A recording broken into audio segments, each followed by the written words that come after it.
안녕하세요, 권사님. 안녕하세요. 네, 잘 지내셨나요? 예, 목사님, 근데 네, 얼굴은 안 보이는데? 제 얼굴이요? 목사님, 예, 안 보이고 그냥 그 사진. 어, 저 혹시 이렇게 옆으로 화면 넘겨보시겠어요? 이게 얼마 네. 전부터 옆으로 안 넘어가요. 제가 아, 이게, 그래요? 예, 이게 뭐가 잘못된 건지, 목사, 네. 지난 금요일도 처음에는 얼굴이 보였는데, 나중에 또 네. 가다가 얼굴이 안 보이더라고, 저한테는. 이게 오, 전에는 옆으로 이렇게 네, 하면 이 사진들이 얼굴들이 이렇게 다 네, 화면들이 나왔는데 이게 네. 말씀만 잘 들리면 되지 뭐. 그래도 얼굴 보는 게 얼굴을 보는 게 제 얼굴은 보입니까? 네, 아주 잘 보입니다, 권사님. 음, 그러니까 근데 저한테는 이제 카메라가 커져서 제 얼굴이 나오는데, 예. 그거는 누군가 봐주셔야 될 것 같은데요? 그걸 보지 않으면 잘 모를 것 같은데요? 아마 그, 설정에 뭐가, 네. 얼마 전부터 그렇더라고요. 지난번 옛날에는 안 아, 그랬거든. 근데 뭐가 이게 제가 뭘 잘못 만졌나? 아, 다른 분들이 보이신지 한번 보고 안 보이면 제가 문제가 있는 것 같고요.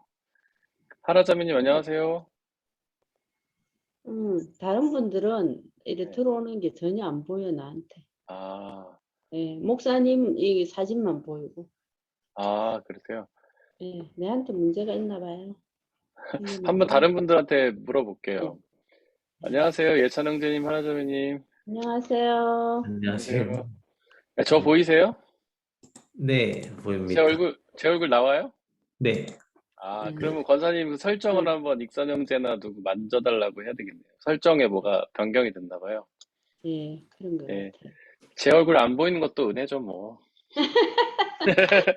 주님의 영선님. 뜻하신 바가 있어서 그래도 보고 가리시는 하는, 거예요. 보이는 게 훨씬 더 이 집중이 네. 잘 되는 것 같은데, 안 보이는 것보다. 그렇죠. 그렇긴 예, 한데, 뭐가 예, 하여튼 설정에 뭐가 변경이 된 것 같습니다, 예, 권사님. 예. 뭐, 네. 그러겠나 봐. 이제 기도하고 시작하도록 하겠습니다. 사랑과 은혜 하나님, 또 저희가 이렇게 다시 한번 주님의 말씀 듣기 위해 모였습니다. 하나님 주님의 말씀을 간절히 기대하오니 하나님 역사해 주시고 당신의 놀라운 진리로 우리를 가르쳐 주옵소서. 우리에게 성령 하나님 보내주시고 오직 우리가 그 말씀에 집중케 하여 주시고 말씀을 방해하고 흔드는 모든 세력들을 물리쳐 주옵소서. 감사합니다. 예수님의 이름으로 기도드렸습니다. 아멘. 아멘.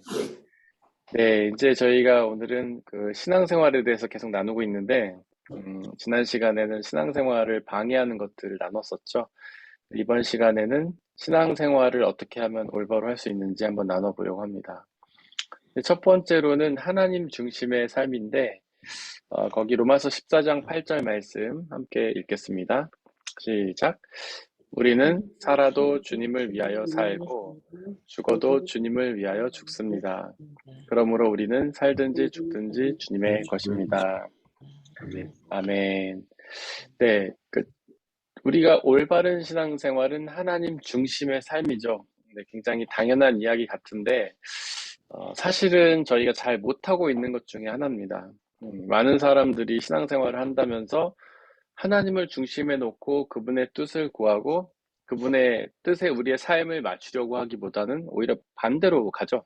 그래서 우리의 뜻을 하나님께 투영하고 하나님께 우리의 뜻을 이뤄달라고 오히려 거꾸로 요구할 때가 많은 것 같습니다. 그래서 하나님의 중심의 삶은 굉장히 우리가 많이 고백하는 것이지만 실제로 우리가 잘 못하는 것이다. 그래서 우리가 하나님 중심의 삶을 살기 위해 되게 애를 써야 합니다. 그거는 진정한 회개죠.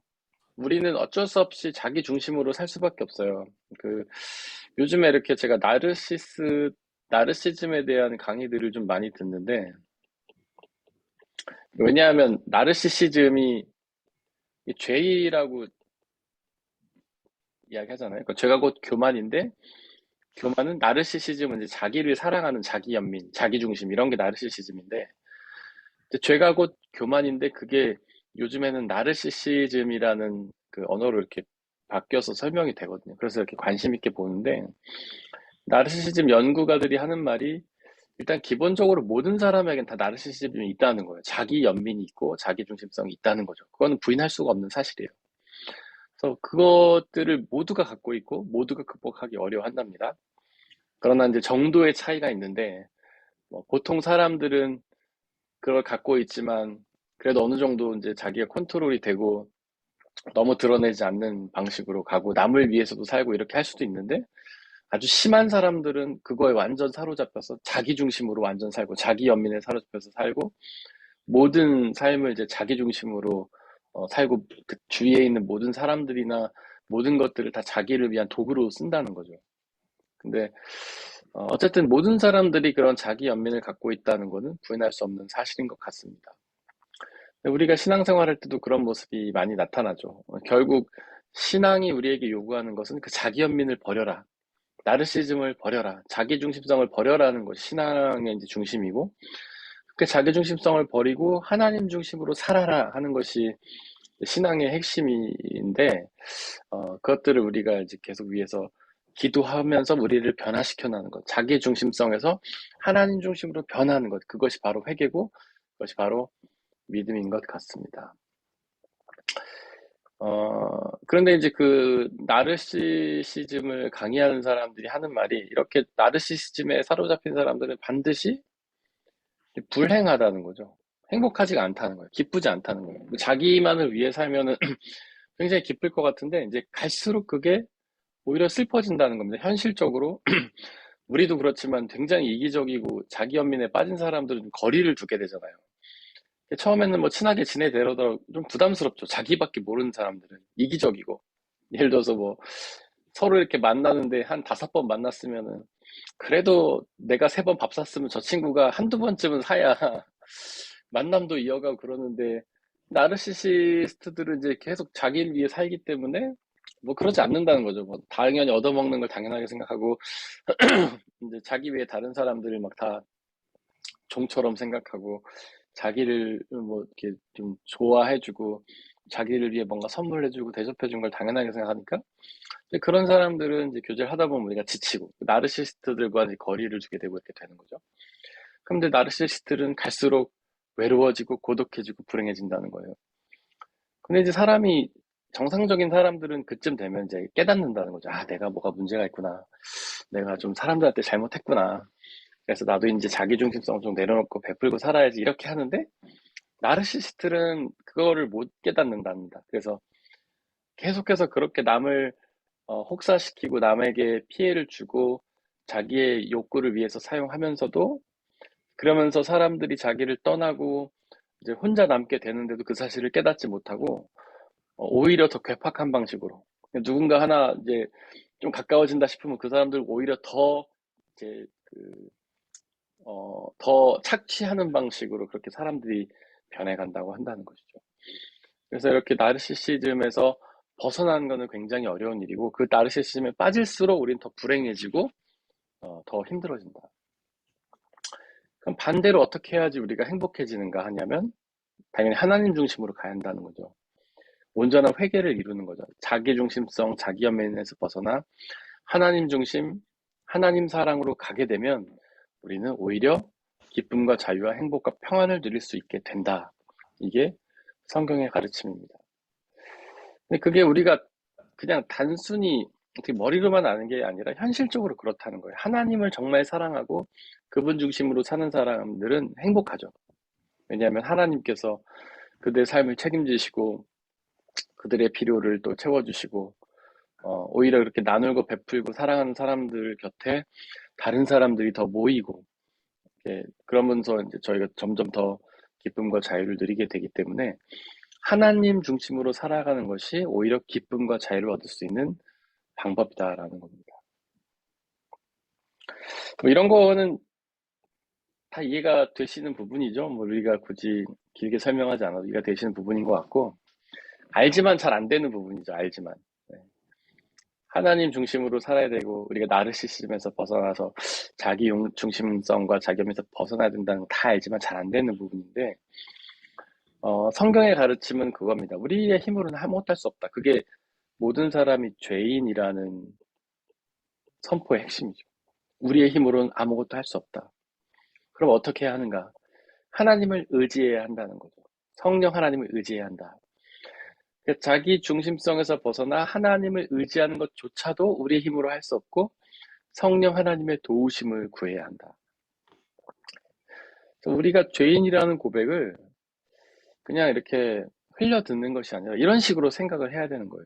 우리는 죄인이니까 우리에겐 아무런 능력이 없고 자기 중심성에서 벗어나 하나님 중심으로 살 수 없고 그렇기에 우리는 누군가의 도움이 필요한데 바로 성령 하나님의 도움이 필요하다. 성령님을 의지해야 된다. 기도와 말씀을 통해서 주님을 의지해야 된다. 이렇게 하나님 중심의 삶을 사는 삶은요, 나의 한계를 인정하는 삶입니다.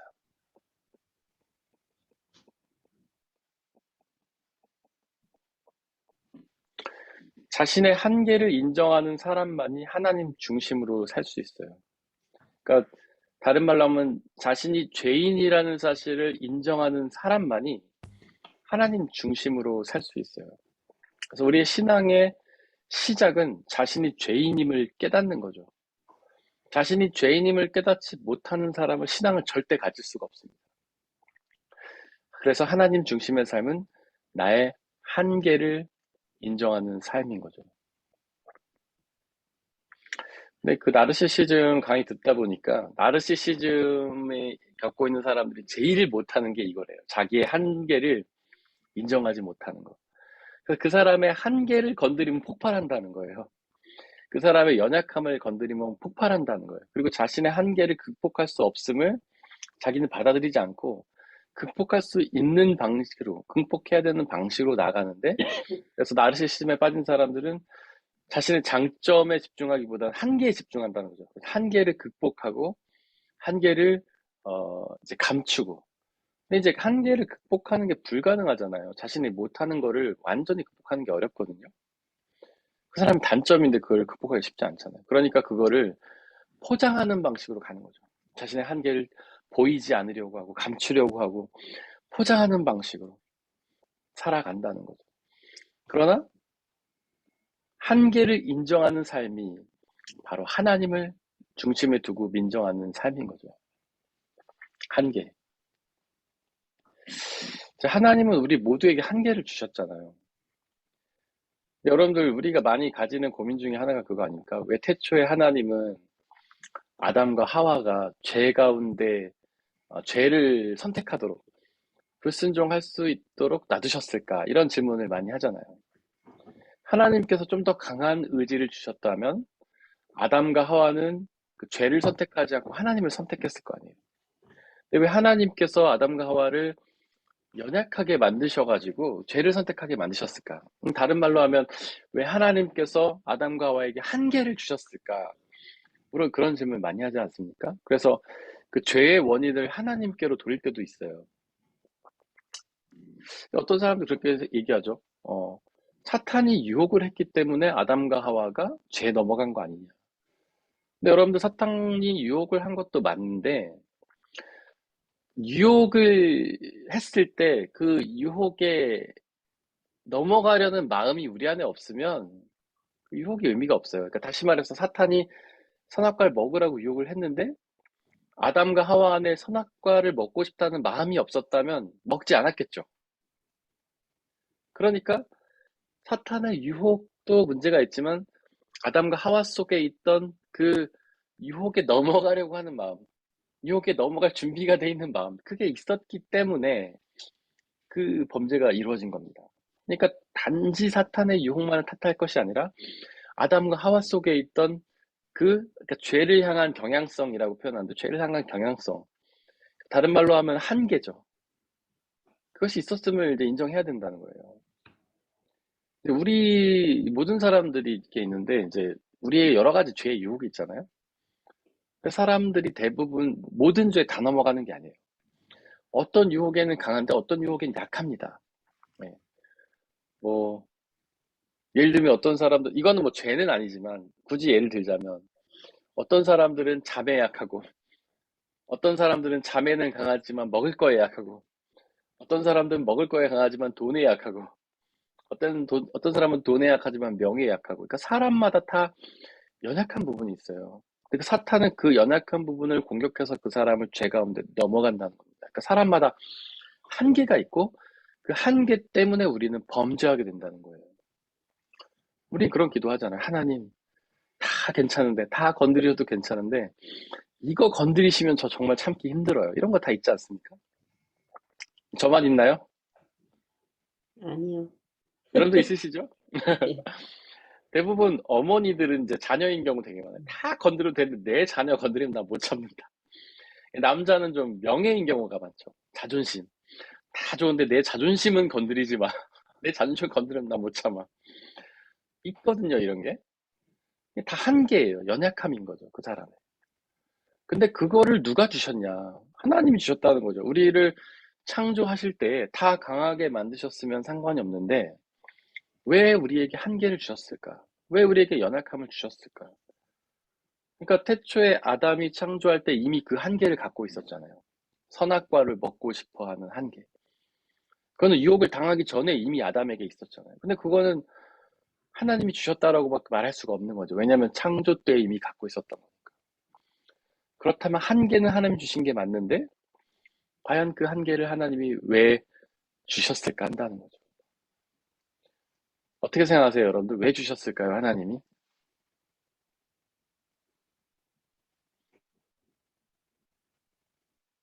한계를 네, 한계를 모르면 자기가 네, 하나님 더 높아지려고 안 하겠어요. 네, 끝까지 가면. 네.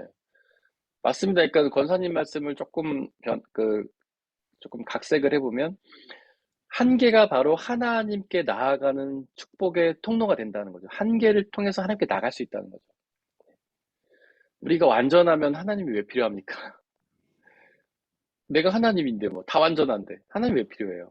우리가 한계가 있기 때문에 사람이고 한계가 있기 때문에 하나님이 필요한 거예요. 그러니까 한계는 첫 번째로 사탄이 우리를 공격하는 도구가 되기도 하지만 두 번째로는 하나님의 축복을 받는 통로이기도 하다는 겁니다. 우리가 연약함이 있기 때문에 하나님을 의지한다는 거죠. 아담이 그 순간에 사탄이 자신의 연약함을 공격했어요. 선악과를 먹고 싶어하는 연약함. 근데 그 순간에 아담은 비록 선악과를 먹고 싶다는 사탄의 응답에 넘어가서 선악과를 먹었지만 반대의 선택도 가능하죠. 그 연약함을 공격하는 것 때문에 하나님을 더 의지할 수도 있었잖아요. 하나님, 사탄이 지금 저의 그 선악과를 먹고 싶어 하는 마음을 공격합니다. 하나님, 주님은 더 의지하오니 저에게 그것을 이길 수 있는 힘을 줍소서. 이렇게 나갈 수 있었다는 거죠. 네. 그래서 한계라는 것은 우리가 하나님께로 나아가는 축복이 된다. 축복의 통로가 된다. 그래서 한계라는 것은 하나님이 우리를 미워하시고 괴롭히려는 도구가 아니라 하나님이 우리를 사랑하시려는 방법이다. 그러니까 즉 한계는 축복의 통로이기도 하고 축복과 구원의 통로이기도 하고 하나님이 우리를 사랑하시는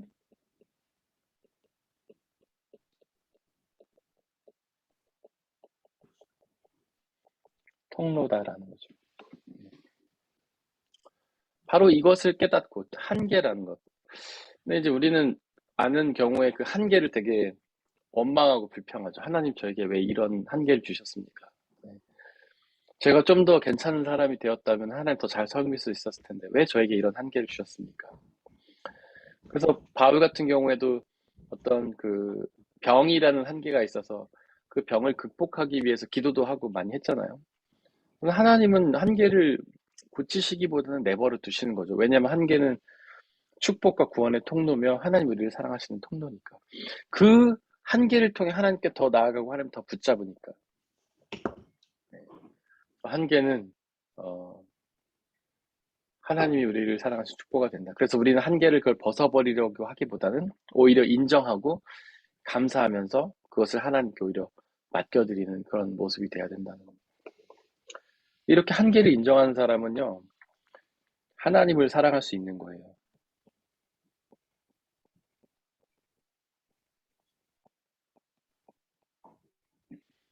하나님이 없으면 안 되는 거죠. 제가 한계가 있고 부족하니까 항상 사탄은 그것을 공격해서 우리를 죄 가운데로 넘어뜨리니까 그것을 또 그 한계를 우리는 극복할 수 있는 힘이 없으니까 그 한계를 인정한 사람, 나에게 한계가 있다는 것을 인정한 사람은 하나님을 사랑하고 의지하게 된다는 겁니다. 그리고 그 한계로 인해서 주님이 다시 오심을 소망하게 된다는 거예요. 하나님 사랑하고 주님의 임재를 소망하게 됩니다. 주님을 만날 것을 소망하게 돼요. 왜냐하면 한계라는 것이 우리의 삶 동안에 계속해서 우리를 괴롭히고 계속해서 넘어뜨리게 하기 때문에 그 한계를 하나님께서 극복해 주실 날, 주님의 재림의 날, 완성의 날을 소망하게 된다는 거죠. 여러분들에게 한계가 다 있잖아요. 근데 그 한계가 계속해서 우리를 넘어뜨립니다. 사탄은 계속 그것만 공격해요. 우리가 옛날에 그 일본말 가지고 장난친 것 중에 깐데 또까 있잖아요. 깐데 또까 아시죠? 비사이로 막가 깐데 또까. 그 모르세요? 예찬영진님 혹시 처음 들어보셨습니까? 깐데 또까? 네. 옛날에 그 일본 사람 이름 가지고 이렇게 장난해서 뭐 만들어 둔 그런 게 있어요. 근데 그 중에 뭐 마른 사람은 비사이로 막가다. 뭐 그다음에 깐데 또까 막 이런 거 있거든요. 깐데 또까. 사탄이 깐데 또까입니다. 공격하는 데만 공격해요. 우리의 약점만 공격해요. 항상 비슷해요. 우리가 넘어지는 거는요, 다 똑같은 이유 때문에 넘어져요. 대부분 자신의 약한 부분이죠. 뭐, 음, 건강 때문에 넘어지던가, 돈 때문에 넘어지던가, 명예 때문에 넘어지던가. 아무튼 모양은 좀 다를 수 있지만 결국 같은 거예요. 그러니까 우리는 그 연약함 때문에 계속 넘어집니다. 그러니까 이 세상에 우리가 살아가는 동안에는 그 한계에서 벗어날 수 없고 그 한계 때문에 계속해서 우리는 괴로울 수밖에 없어요. 사탄은 깐대를 또 까니까. 그래서 우리는 하나님의 예수 그리스도의 임재, 재림을 소망하게 되는 거죠. 하나님의 나의 한계를 인정하는 사람은 두 번째로 이웃을 사랑하게 됩니다.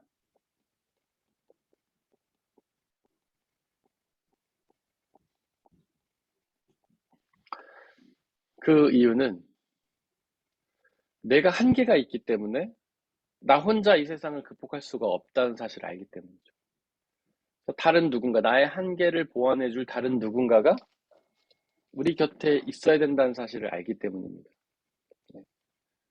다시 말해서 나의 한계가 있음을 알고 인정하는 사람, 그걸 나르시시스트처럼 인정하지 못하고 계속해서 부인하고 포장하는 방식으로 사는 사람이 아니라 나의 한계를 인정하는 겸손한 사람은 이웃을 사랑하게 돼요. 왜냐하면 그 한계를 나 혼자 극복할 수 없고 누군가의 도움이 필요하기 때문, 그것을 알기 때문. 이제 그 부부학 이렇게 강의하는 사람들 들으면 이렇게 부부 관계가 어려워서 결국 이렇게 좀 힘들어하는 사람들 보면은 대부분 자아가 강한 사람들이라는 거죠. 나르시스트들이 많다는 거죠. 내가 이 세상에서 제일 잘나고 한계는 있지만 감추고 포장하는 사람들은 부부관계 유지하기가 너무 어렵다는 거예요. 공동체 안에서 적응하기가 힘들다는 거예요. 나르시스트들은 공동체 생활 못 한다잖아요. 왜냐면 자기가 완벽하다고 생각하니까 남의 존재가 필요 없는 거예요. 남을 인정하지 않는 거죠. 그 사람은 그냥 나를 위한 하수일 뿐이고 내가 주연인 어떤 인생의 극장의 조연일 뿐이고 나의 어떤 이익을 챙겨주기 위한 도구에 불과하고 이렇게 착취를 막 하니까 그 사람도 이제 결국 떠나버리는 것이죠. 그래서 자기 한계를 인정하는 사람만이 공동체가 가능한 거예요. 누군가를 사랑하고 서로 협력할 수 있는 거죠. 나의 부족함을 저 사람이 채워주고 저 사람의 부족함을 내가 채워주고 이게 가능한 겁니다. 근데 자기 연민에 빠진 사람, 나르시시스트는 누군가 나를 도와주는 거를 싫어하는 거죠. 내가 완벽한 게 뭘 도와줘. 그냥 나를 위한 착취의 도구로 쓰일 뿐이죠. 내가 필요한 거 쪽쪽 빼멀고 버려버리는. 그래서 나의 한계를 인정하는 사람이 이웃을 사랑할 수 있다. 그리고 나의 한계를 인정하는 사람이 이웃을 사랑할 수 있고 또한 그렇게 이웃을 사랑할 수 있는 이유는 그 사람에게도 한계가 있음을 알고 그들을 향한 포용의 마음을 가지게 된다는 거죠.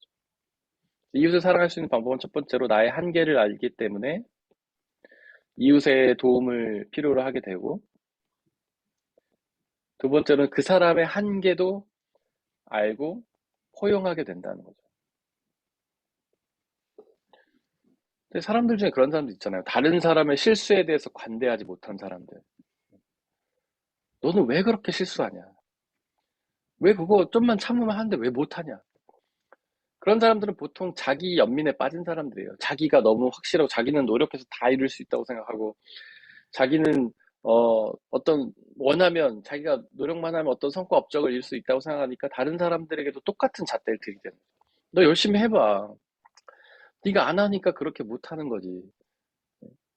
근데 반대로 자기의 한계를 인정하는 사람들은 저 사람에게도 한계가 있음을 인정하고 포용하게 된다는 거예요. 그러면서 사랑할 수 있게 된다는 거죠.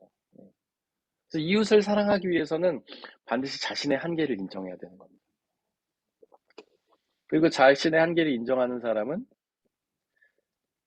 자신을 사랑하게 됩니다.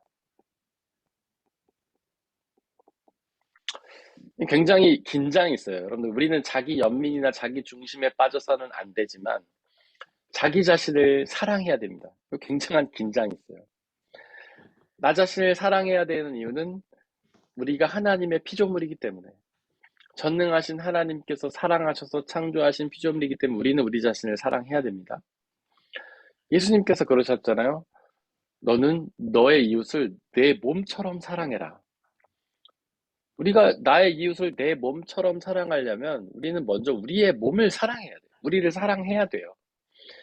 우리를 사랑해야 우리는 우리 이웃을 사랑할 수가 있습니다. 그래서 우리는 우리를 사랑해야 되는데 자기 연민이나 자기 중심성에 빠지면 안 돼요.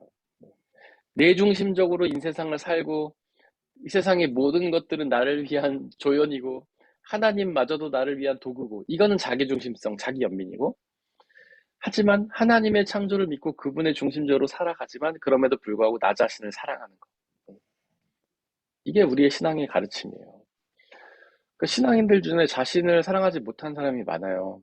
왜냐하면 우리 모든 사람들은 죄인이라는 이 가르침이 우리를 사랑하지 못하게 만들어요.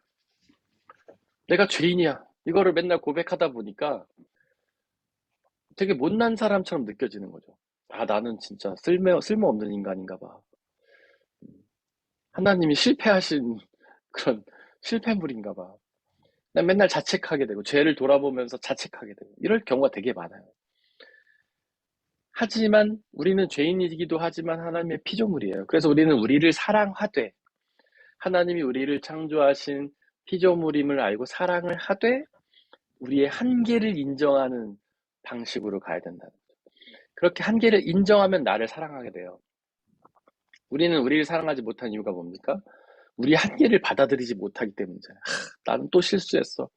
나는 왜 이거를 못할까? 나는 왜 이걸 못할까? 또 테니스 얘기해서 죄송하지만 테니스를 치다 보면 이 자책감에 많이 빠집니다. 나를 사랑하지 못하게 될 때가 많아요. 뻔하게 쉬운 공을 왜 실수하지? 이러면 막 집에 오면서 막 계속 그것만 생각하면서, 야, 이렇게 쉬운 공을 막 이렇게 쳤네. 혹은 막 지면 막 억울해가지고, 아, 또 졌네. 나는 왜 이렇게 테니스를 못 칠까? 그러나 그 한계를 인정해야 돼요. 우리는 아직 초보야. 이제 2년밖에 안 쳤어. 10개 중에 5개 성공시키면 잘한 거야. 한계를 인정해야 된다는 겁니다. 아무리 해도 우리는 아직은 초보니까 실수할 수밖에 없다는 사실을 인정하면서 자신을 사랑해야 된다는 거죠. 한계를 인정하는 것이 나를 사랑하게 된다. 그래서 그렇게 한계를 인정하는 사람들은 오히려 한계에 함몰되지 않고 그것에 집중하지 않고 한계가 아닌 주님이 주신 다른 축복들에 더 집중하면서 만족하게 된다는 거죠. 한계를 인정하는 삶은 하나님을 사랑하게 하고 이웃을 사랑하게 하고 자신을 사랑하게 한다. 혹시 여기까지 질문 있으실까요? 나누고 싶은 거나? 우리 이거는 좀 여러분들이 하실 이야기들이 있으실 것 같은데 조금 나눠주시면 좋을 것 같긴 합니다. 이 말씀이 공감이 되시나요, 혹시? 네. 네. 혹시 좀 나눠주실 게 있으실까요?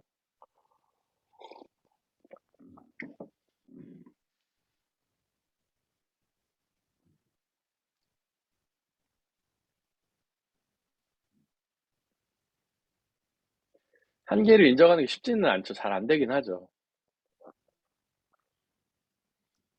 우리는 우리의 한계를, 네, 하면서도 네, 인정하면서도 네. 자꾸 무너지는 인정하면서도 또 완전히 인정 안 하는 것 같아. 그죠. 인정하면서도 부인하고 싶어 하고, 음. 예, 포장하고 싶어 하던지, 이유를 대던가, 합리화를 한다던가, 이런 식의 방식으로 자꾸 가게 되는 거죠. 예천왕자님 어떻게 생각하십니까? 저한테 여쭤보신. 예, 뭐, 아, 네. 말씀하시려고 마이크를 켜신 아, 것 같아서 네, 여쭤본 네, 겁니다. 맞습니다. 그, 전 이제 한계를 인정하는 것도 네, 인정하지 않는 것도 하나님을 사랑하지 않는 삶이라고 생각을 하는데 네, 나의 한계를 너무 음, 인정을 하면서 이게 하나님을 찾으면 좋은데 네, 이제 큰 좌절감과 음, 뭐 그런 것들을 느끼는 것도 하나님을 사랑하지 않는 거구나라는 걸 좀 생각을 많이 하는 것 같아요. 네, 네, 그렇게 해서 하나님을 의지하면 좋은데 그냥 네, 강야에서 그냥 불평불만이랑 그냥 막 그렇게 하는 이스라엘의 백성의 삶과 비슷할 수 있겠다라는 네, 생각을 해가지고 이게 좀 음, 약간 극단적으로 신앙생활을 하는 것 같아요. 아, 인정하지 않거나 네, 너무 인정을 하거나 아, 네. 아, 너무 좋은 지적입니다. 네. 더 말씀하시죠. 아니 다 했습니다. 아, 아니, 굉장히 좋은 지적이라고 생각해요. 그러니까 하나님 한계를 너무 인정한다는 것은, 그러니까 인정이란 거랑 좀 다른 것 같아요. 한계에 그냥 매몰되는 거죠. 한계에 집중하는 거죠. 그 한계만 바라보는 거죠. 근데 그것도 또 다른 자기 연민인 것 같아요. 자신의 한계에 지나치게 집중하고 그것만 바라보는 것도 또 다른 자기 연민이고 자기 중심성인 거죠. 한계를 인정한다는 것은, 아, 나에게 한계가 있어. 그러니까 하나님을 믿어야지. 이런 거죠. 나에게 한계가 있어. 나는 그걸 극복하기 어려워. 그러니까 하나님을 의지해야지. 이렇게 하는 것은 한계를 인정하는 것이지만, 아, 나는 한계가 있어. 나는 왜 그럴까? 난 왜 그렇게 못할까? 계속 그것만 생각하는 거는 또 다른 나에게 집중하는 자기중심성이면서 자기 연민이죠. 네, 이게 좀 아주 균형을 잘 맞춰야 될 것 같아요. 긴장이 그 안에 있는 거예요. 긴장. 그래서 나의 한계를 인정한다는 것은 나의 한계가 있음을 이제 고백하고 그로 인해 하나님을 믿고 의지하는 삶.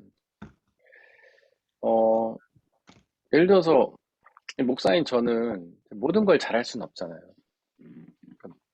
목회는 뭐라 하더라? 종합예술이라는 선배들이 얘기를 많이 하는데, 목회는 모든 걸 다 잘해야 된다. 그래서 목회는 말도 잘해야 되고, 성경도 많이 알아야 되고, 사람들의 마음도 헤아려야 되고, 위로도 해야 되고, 뭐 리더십도 있어야 되고, 뭐 심지어는 컴퓨터도 잘해야 되고, 동영상도 잘 만들어야 되고, 운전도 잘해야 되고, 막 종합예술 이런 얘기 되게 많이 들으면서 살거든요. 우리 목회자들은. 종합예술, 뭐 아는 것도 많아야 돼요.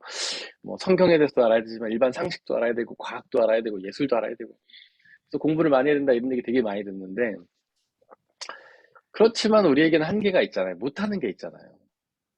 근데 목사들이 그런 병에 좀 많이 걸려요. 약간 뭐랄까, 목사병이라고 저는 그렇게 부르는데, 뭔가 완전한 것처럼 보이려는 병. 우리는 부족함이 없어야 돼. 모든 걸 다 잘해야 되는 거, 목사는. 근데 저는 사실 운동을 좀 잘하는 편은 아니거든요. 근데 보면 이제 제일 많이 듣는 얘기들이, 아니, 많이 듣는 얘기들이, 목사님들은 운동도 잘해, 막 이런 얘기 하잖아요. 실제로 어디 가면 목사님들 족구도 잘하고 축구도 잘하고, 이번에 우리 문집사님도 같이 가서 아시겠지만 우크라이나 선교사님들 족구를 얼마나 잘하십니까? 거의 선수들처럼 하시던데. 근데 저는 그렇게 족구 잘 못하거든요. 근데 그런 게 이제 마음속에 약간 있죠. 뭐 운동은 별로 중요한 건 아니지만 뭐 예를 들어서 그래서 마음속에 왜 또 난 저걸 못할까라는 그런 한계가 있는데 그걸 인정해버린 거죠. 난 잘 못해. 그리고 그냥 그것들을 아예 사람들한테 그냥 자신 있게 알리고 이렇게 하면 좋은데 그게 아니라 많은 목사들 경우 목사병에 걸린 사람들 그걸 오히려 감추려 하고 그걸 포장하려고 하고 어떤 말을 만들고 합리화를 시키고 이렇게 하면서 더 큰 문제로 가는 경우들도 있는 것 같아요. 근데 오히려 그냥 자신의 한계를 인정해버리고 나가는 것이 네, 필요하지 않나. 아주 적절한 예는 아니었던 것 같아요. 설명이 그렇게 와닿지는 않네요, 여러분들. 그죠? 족구에 대한 예는 별로 와닿지 않는 것 같고. 어, 어쩌면 뭐, 이제 그런 것 같아요. 예를 들면 설교다.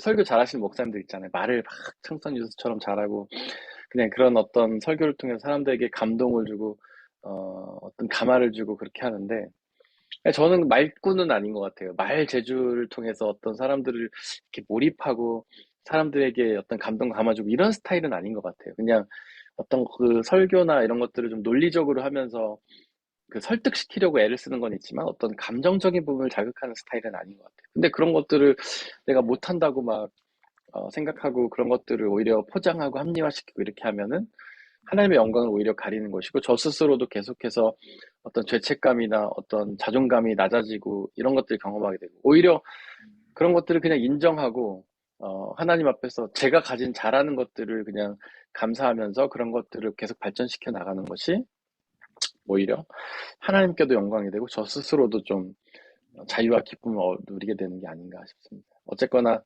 예찬 형님 되게 좋은 지적이라고 생각하고요. 혹시 다른 분들 이와 관련해서 질문이나 나누고 싶은 게 있으실까요?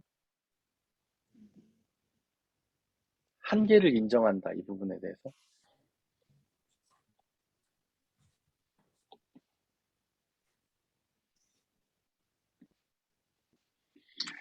없으시면 말씀으로 넘어가도록 하겠습니다.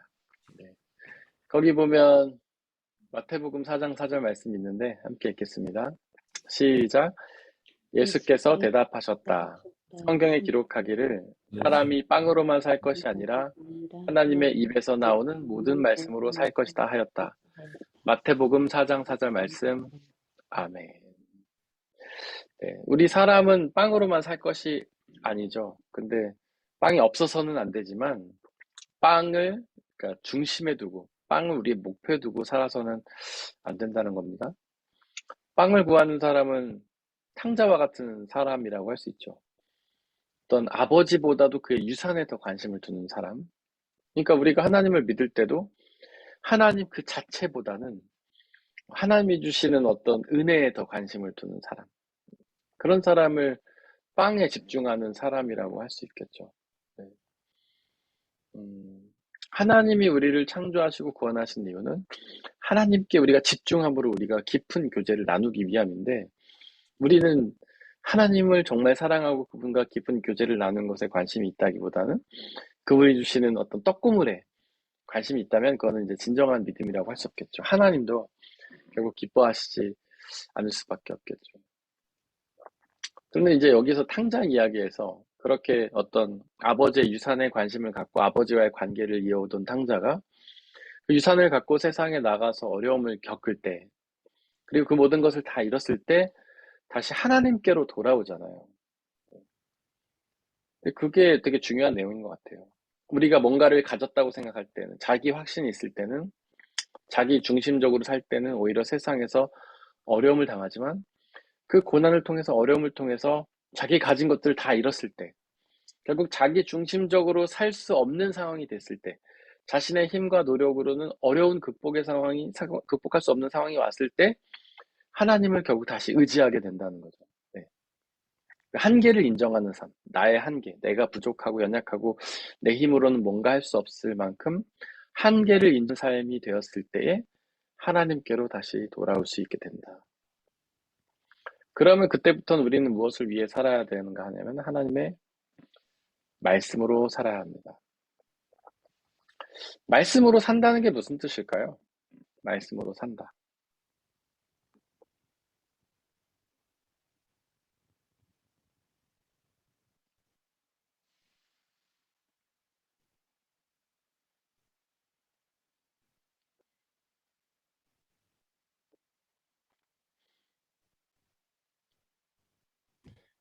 제 정지 화면처럼 아무도 움직이지 않네요. 인터넷 연결이 불안정한 줄 알았습니다. 저도 갑자기 왜 이러나 저는 끝까지 기다립니다. 답이 올 때까지. 아, 뭐 말씀을 의지하고 말씀에 순종하면서 산다. 네. 뜻 같습니다. 네, 말씀을 의지하고 말씀에 순종한다. 맞습니다. 말씀을 의지하고 말씀에 순종하는 것이죠. 근데 말씀에 의지하고 순종하려면 먼저 어떻게 해야 됩니까? 말씀을 봐야지. 읽어야 합니다. 말씀을 봐야죠. 말씀을 묵상하고 말씀을 배워야 하죠. 묵상과 배움은 다른 겁니다, 여러분들. 네. 묵상은 그냥 말씀 속에서 우리가 어떤 하나님께서 우리에게 개인적으로 말씀하시는 것들을 우리가 깨닫는 거라면, 배우는 거는 우리의 사고를 넓히는 거죠. 우리가 미처 깨닫지 못하는 부분들에 대해서 아는 겁니다. 묵상이 좋기도 한데 단점이기도 한 건 뭐냐면, 우리가 말씀을 묵상할 때는 우리가 갖고 있는 어떤 말씀에 대한 사고의 틀 안에서 해석할 수밖에 없어요. 말씀에 대한 사고의 틀을 넓히지 않으면 우리는 그냥 그 틀 안에서만 계속 말씀을 해석합니다. 이 틀을 넓히는 작업, 이게 배움이에요. 말씀을 배워야 돼요. 네. 우리가 말씀을 배움을 통해서 이 틀을 넓히면 묵상이 훨씬 더 깊어지고 넓어지죠. 말씀 알미 바로 그런 것들을 하는 과정이죠. 여러분들이 이전에 큐티를 할 때는 굉장히 이제 그냥 우리가 그동안 알아왔던 사고의 틀 안에서만 할 수 있지만, 이제는 말씀을 통해서 하나님에 대한 이해가 넓어지고, 말씀에 대한 이해가 넓어지면 우리가 더 깊은 묵상을 할 수가 있게 되죠. 그래서 말씀으로 산다는 거는 일단 첫 번째로 말씀을 묵상한다는 거예요. 그 다음에 배운다는 것이죠. 그리고 순종해서 우리의 삶을 통해서 말씀을 드러낸다는 겁니다. 근데 많은 신앙인들이 그렇게 대답을 하긴 해요. 말씀으로 사는 게 뭐냐? 말씀에 순종한다. 예. 근데 알고 묵상하고 배우는 일에는 그렇게 적극적이지 않습니다. 열심히지 않아요. 네. 그러면 말씀으로 살 수가 없죠. 알지 못하는데 어떻게 말씀대로 살겠습니까? 그래서 우리 말씀으로 산다는 것은 말씀 항상 묵상하고 배우고 순종한다. 지금 여러분들은 말씀을 열심히 배우고 있으니까 이제 말씀을 묵상하셔야 됩니다. 여러분들이 말씀 묵상하시면 기존에 여러분들과 묵상했던 것보다 훨씬 더 깊은 것들을 깨닫고 이제 깨달을 수가 있게 되죠. 그리고 나서 순종할 수 있게 되는 거예요. 이 세 개가 같이 가지 않으면은, 하나에만 집중하면 우리는 결코 말씀대로 살 수가 없습니다. 말씀을 묵상하기만 해요. 근데 실천하지 않으면 별 의미가 없어요. 말씀을 배워요. 근데 실천하지 않으면 별 의미가 없어요. 그래서 우리가 삶 속에서 계속 그거를 실천해 나가는 일들을 해야 됩니다. 그거를 이제 하는 게 말씀 삶이거든요. 말씀 삶. 말씀 삶은 일단 말씀을 우리가 배운 걸 통해서 삶 속에서 어떻게 실천하는지를 계속 해나가는 훈련이에요. 우리 권사님 지금 하고 계신데, 숙제하시느라고 아주 그냥 고생을 많이 하고 계신데, 거기에 숙제가 뭐냐면 계속 삶 속에서 해 나가는 훈련을 하는 거예요. 우리가 묵상한 거를 이제 해보는 거예요. 한 주 동안 우리가 경험하고 배웠던 걸 해보는 거예요, 실제로. 그리고 해본 것들을 서로 나누고. 근데 이제 권사님도 아시겠지만 그걸 실천해보면 너무 놀라운 일들이 일어나요. 우리 권사님 간증 잠깐 해주시면 좋겠는데, 어떻게 괜찮으시겠습니까? 그 고백하는 것에 대해서 우리 권사님이 지난 시간 나누셨던 게 전 너무 도전이 되고 감사해서, 그렇게 우리가 말씀을 삶 속에서 실천하는 것이 얼마나 놀라운 일을 우리에게 보여주는가, 권사님이 짧게 한번 나눠주셨으면 좋겠는데요.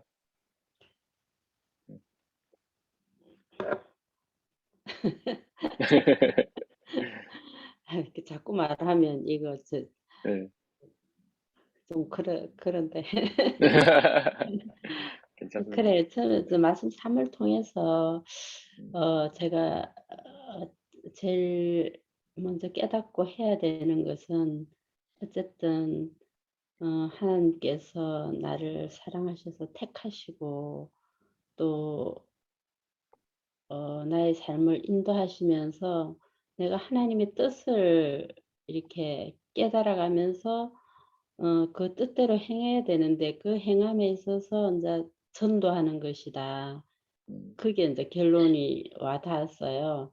그래서 뭐 내 가족도 전도하지 못하고 참 있으면서 저는 어떤 전도에 대해서 굉장히 뭐라 그럴까 그 기죽어 있다 그러나 한마디로 내 가족도 못하면서 내가 누구를 전도하냐 이런 사탄이 그런 마음을 음, 자꾸 줘가지고 음, 뭐 이래 이웃에게 하나님을 이렇게 소개한다든지 하나님 좀 그 사랑을 전하는 데 있어서 굉장히 제가 힘이 없었어요. 근데 이 말씀 3을 통해서 아 그것마저도 내 힘으로 하는 것이 아니고 하나님께 순종하면 이루시는 것은 하나님께서 이루실 것이다.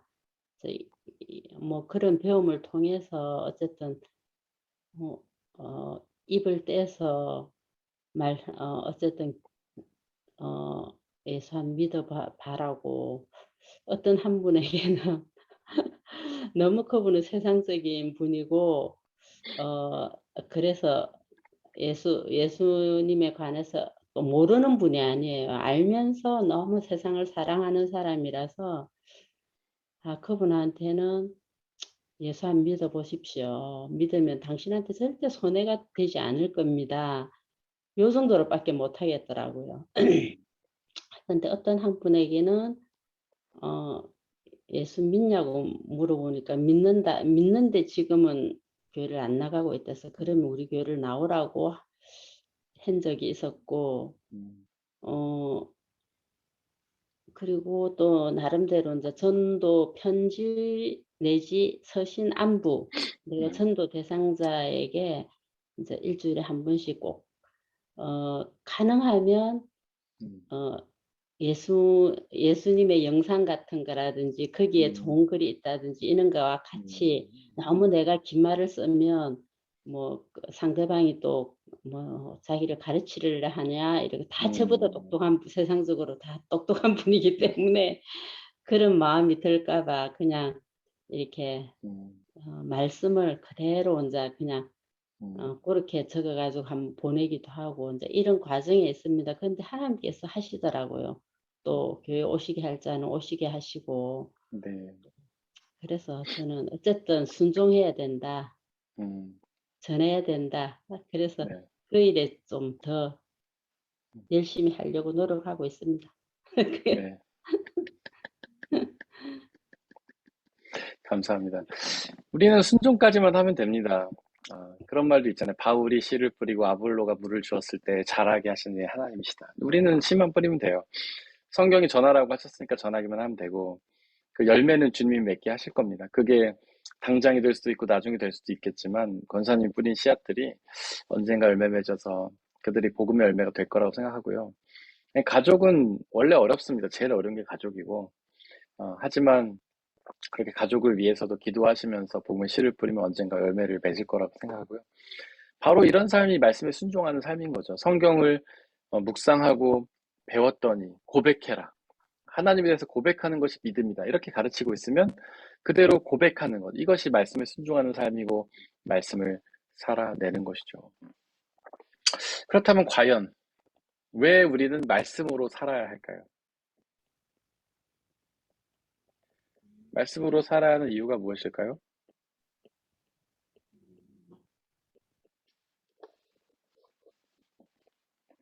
어떻게 생각하십니까?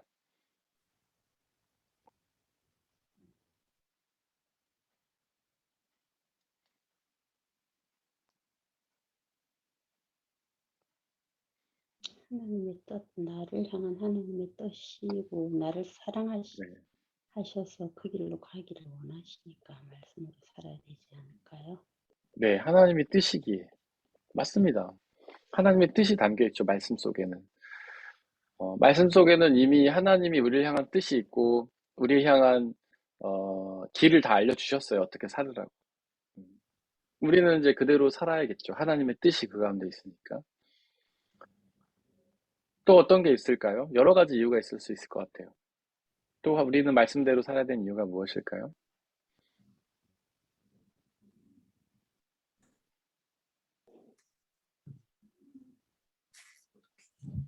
말씀은 곧 네. 하나님이신데 아, 네. 하나님이 말씀으로 저희에게 보여주시고 임재하시기 때문에 말씀을 알고 말씀을 살아야 됩니다.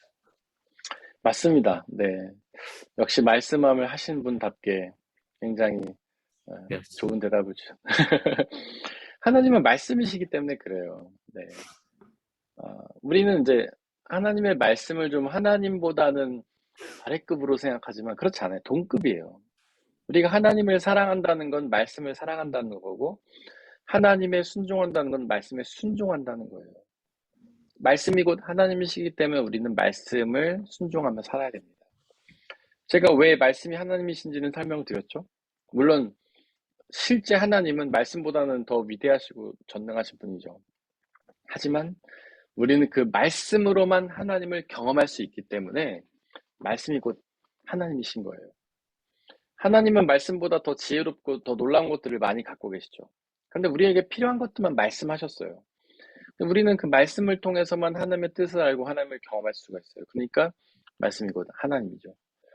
그래서 우리에게 필요하신 말씀, 따라야 될 말씀만 하셨기 때문에 우리는 그 말씀을 따라 사는 것이 곧 하나님께 순종하는 것이라고 할 수 있습니다.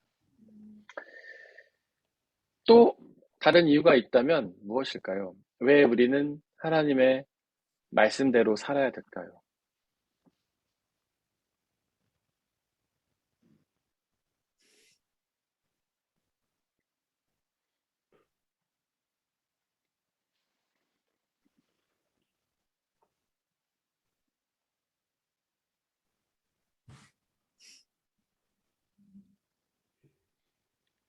천국에 가기 위해서. 맞습니다. 말씀이 우리를 구원으로 인도하기 때문에요. 하나님 나라로 인도하시기 때문이죠. 네. 우리의 목표는요, 하나님 나라 가는 거예요. 구원을 얻는 거예요.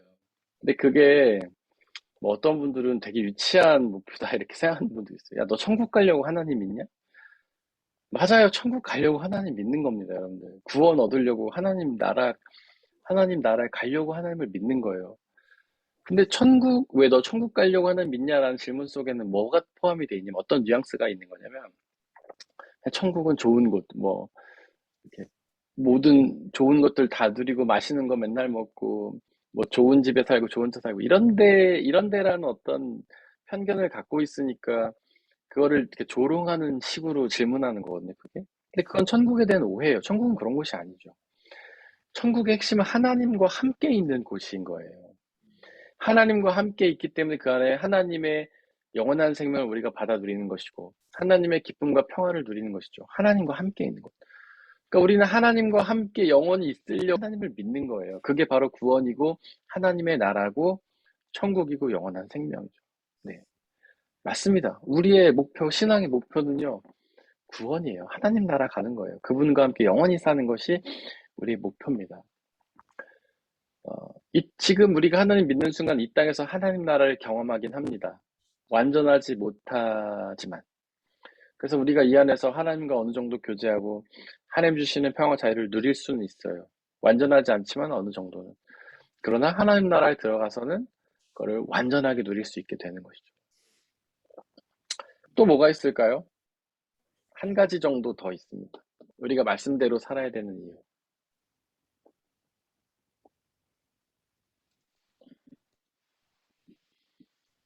어떤 게 있을까요?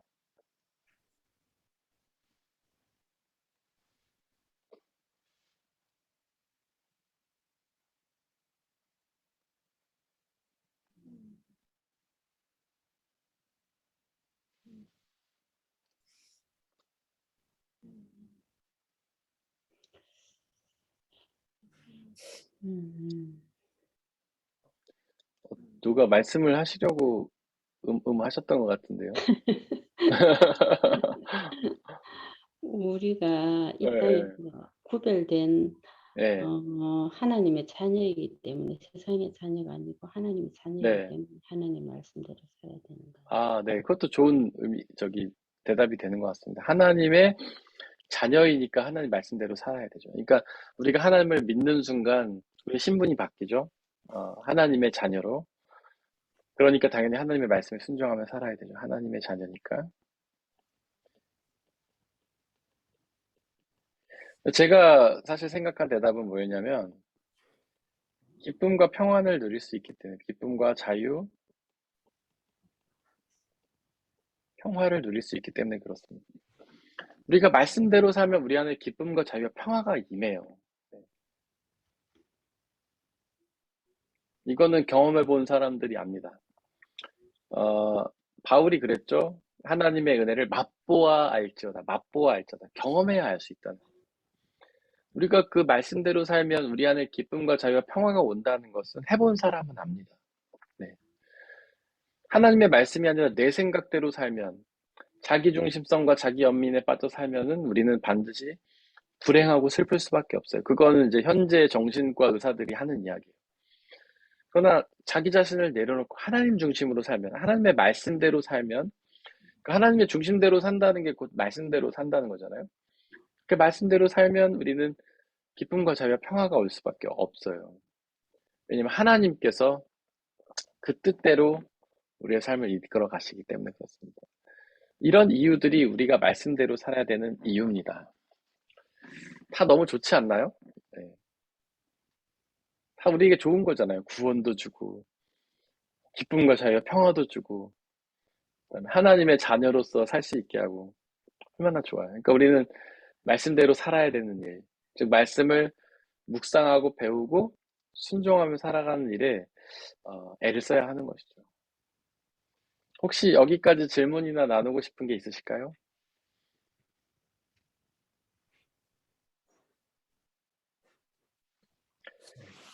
없으시면 기도로 넘어가겠습니다. 거기 골로새서 4장 2절 말씀 함께 읽겠습니다. 시작. 기도에 힘을 쓰십시오. 감사하는 마음으로 기도하면서 깨어 있으십시오. 골로새서 4장 2절 말씀. 아멘. 그러니까 우리의 신앙생활은 기도하는 삶이 되어야 한다는 겁니다. 우리가 기도를 뭐라고 합니까? 하나님과의 네? 잘 안 들렸어요. 대화? 대화죠, 대화. 하나님과 대화하는 게 기도입니다. 우리가 신앙생활을 교제라고 하잖아요. 요한일서가 말하는 거죠, 교제. 다른 말로 하면 연애인데 연애할 때 대화가 기본이죠. 서로 어떤 호감을 가지면은 대화를 통해서 더 알아가고 싶어 하고, 그다음에 사랑하는 사람과는 계속 끊임없이 대화를 하고 싶어 하죠. 그 사람의 생각이 무엇인지, 내 생각은 무엇인지. 하나님과 신앙은 연애예요. 신앙생활은 연애예요. 그분과 깊은 교제를 가는 것이 신앙생활입니다. 그러니까 우리는 기도를 통해서 그분과 하나님과 깊은 교제를 나누게 되어야 하는 것이죠. 또 기도는 영적인 호흡이라고도 하죠. 숨을 안 쉬면 죽죠. 사람이 제일 빨리 죽을 수 있는 게 숨을 안 쉬는 거라고 하잖아요. 밥을 안 먹으면 한 40일 정도, 40일, 60일인가? 60일 정도 있다가 죽는데요, 밥을 안 먹으면. 물을 안 먹으면 며칠인가? 10일인가? 제가 지금 잘 기억이 안 나는데 하여튼 그 정도예요. 근데 숨을 안 쉬면 얼마 만에 죽냐면 5분 만에 죽어요. 5분 만에. 그러니까 밥을 안 먹고 물을 안 마시는 것은 그래도 우리의 생명이 오래 유지되지만 숨을 안 쉬면 5분 만에 죽어버려요. 근데 기도는 영적인 호흡이에요. 하나님과의 어떤 기도를 하지 않으면 우리의 영혼은 금방 죽어버리는 거죠. 하나님의 말씀을 듣지 않고 하나님과 기도를 통해 대화하지 않으면 우리의 영혼은 금방 죽어버리는 거예요. 그래서 기도는 선택이 아니라 필수죠. 하나님과의 연애 관계를 계속 유지하기 위해서도 기도가 필요하고 우리의 영혼의 생명을 유지하기 위해서도 기도가 필요해요. 기도의 방법은 크게 두 가지인 것 같습니다. 어떤 시간과 장소를 정해놓고 고독함 속에서 기도하는 거죠.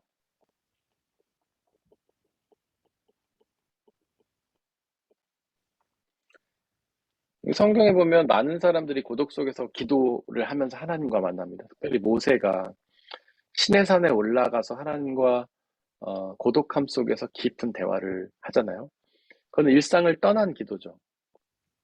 일상을 떠난 기도.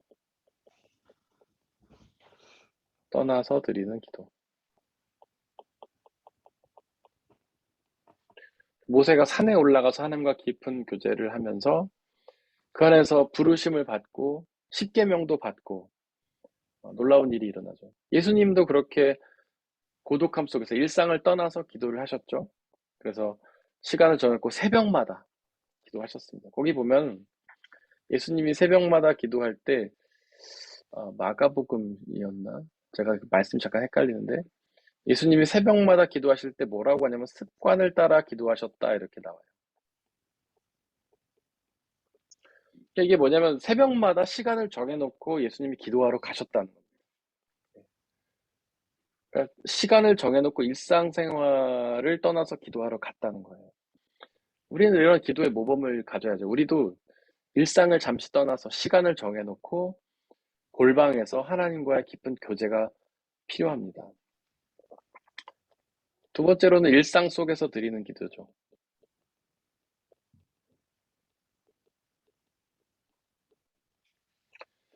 이거는 수시로 기도하는 거예요. 우리의 일상에서 우리의 결정이 필요하고 지혜가 필요할 때마다 하나님과 대화를 나누는 거죠. 이 두 가지가 병행을 해야 되는 겁니다.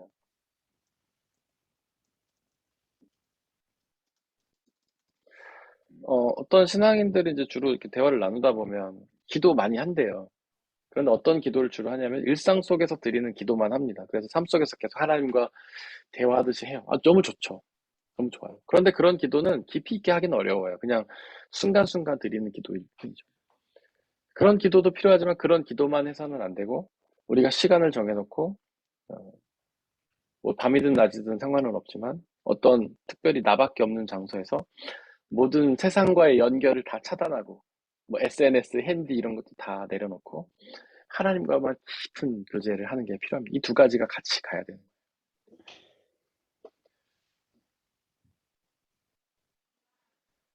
이렇게 기도하면 우리는 기쁨과 자유를 얻게 됩니다.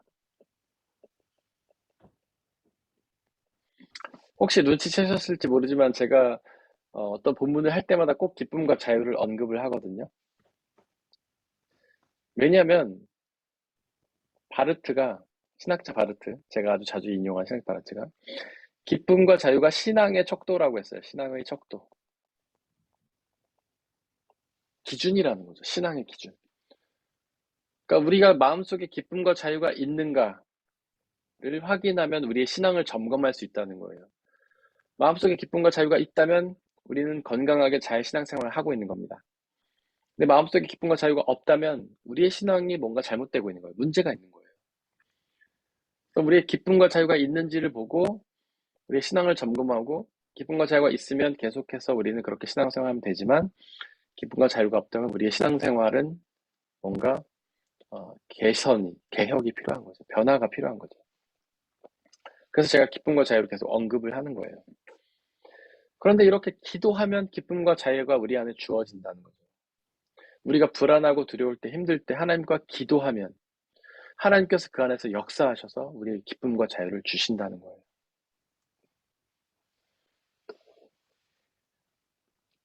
기도, 성경, 우리는 사실 기도라고 모든 것을 퉁쳐서 말을 하지만 성경에는 두 가지 기도가 나오죠. 하나는 기도고 두 번째는 간구입니다. 이 두 개가 다른 거죠. 어떻게 다를까요? 기도는 프로슈케, 간구는 데에시스. 무엇이 다릅니까?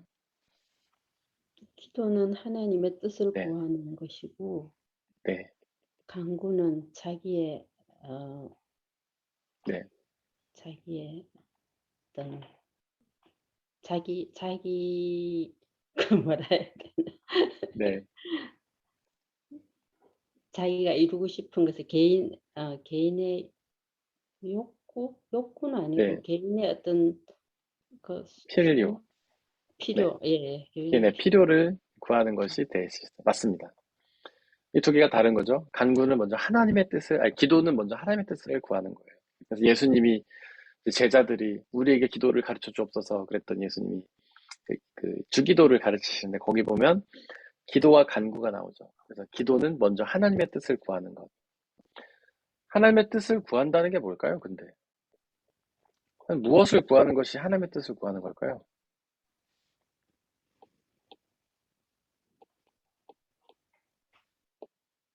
하나님의 나라와 네, 그 의를 구하는 네, 맞습니다. 하나님의 나라와 의를 구하는 것. 성경에서 은,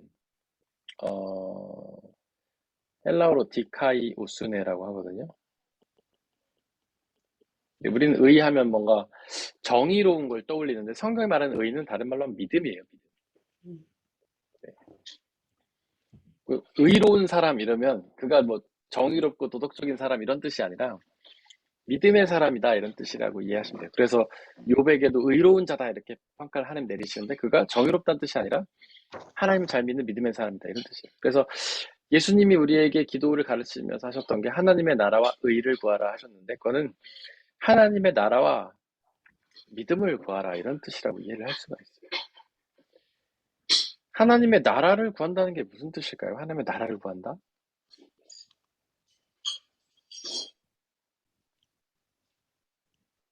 이 땅에 하나님의 나라가 네, 이루어지게 맞습니다. 하나님의 나라가 속히 이루어지기를, 완성되기를, 이 땅에 이루어지기를 기도하는 것이죠.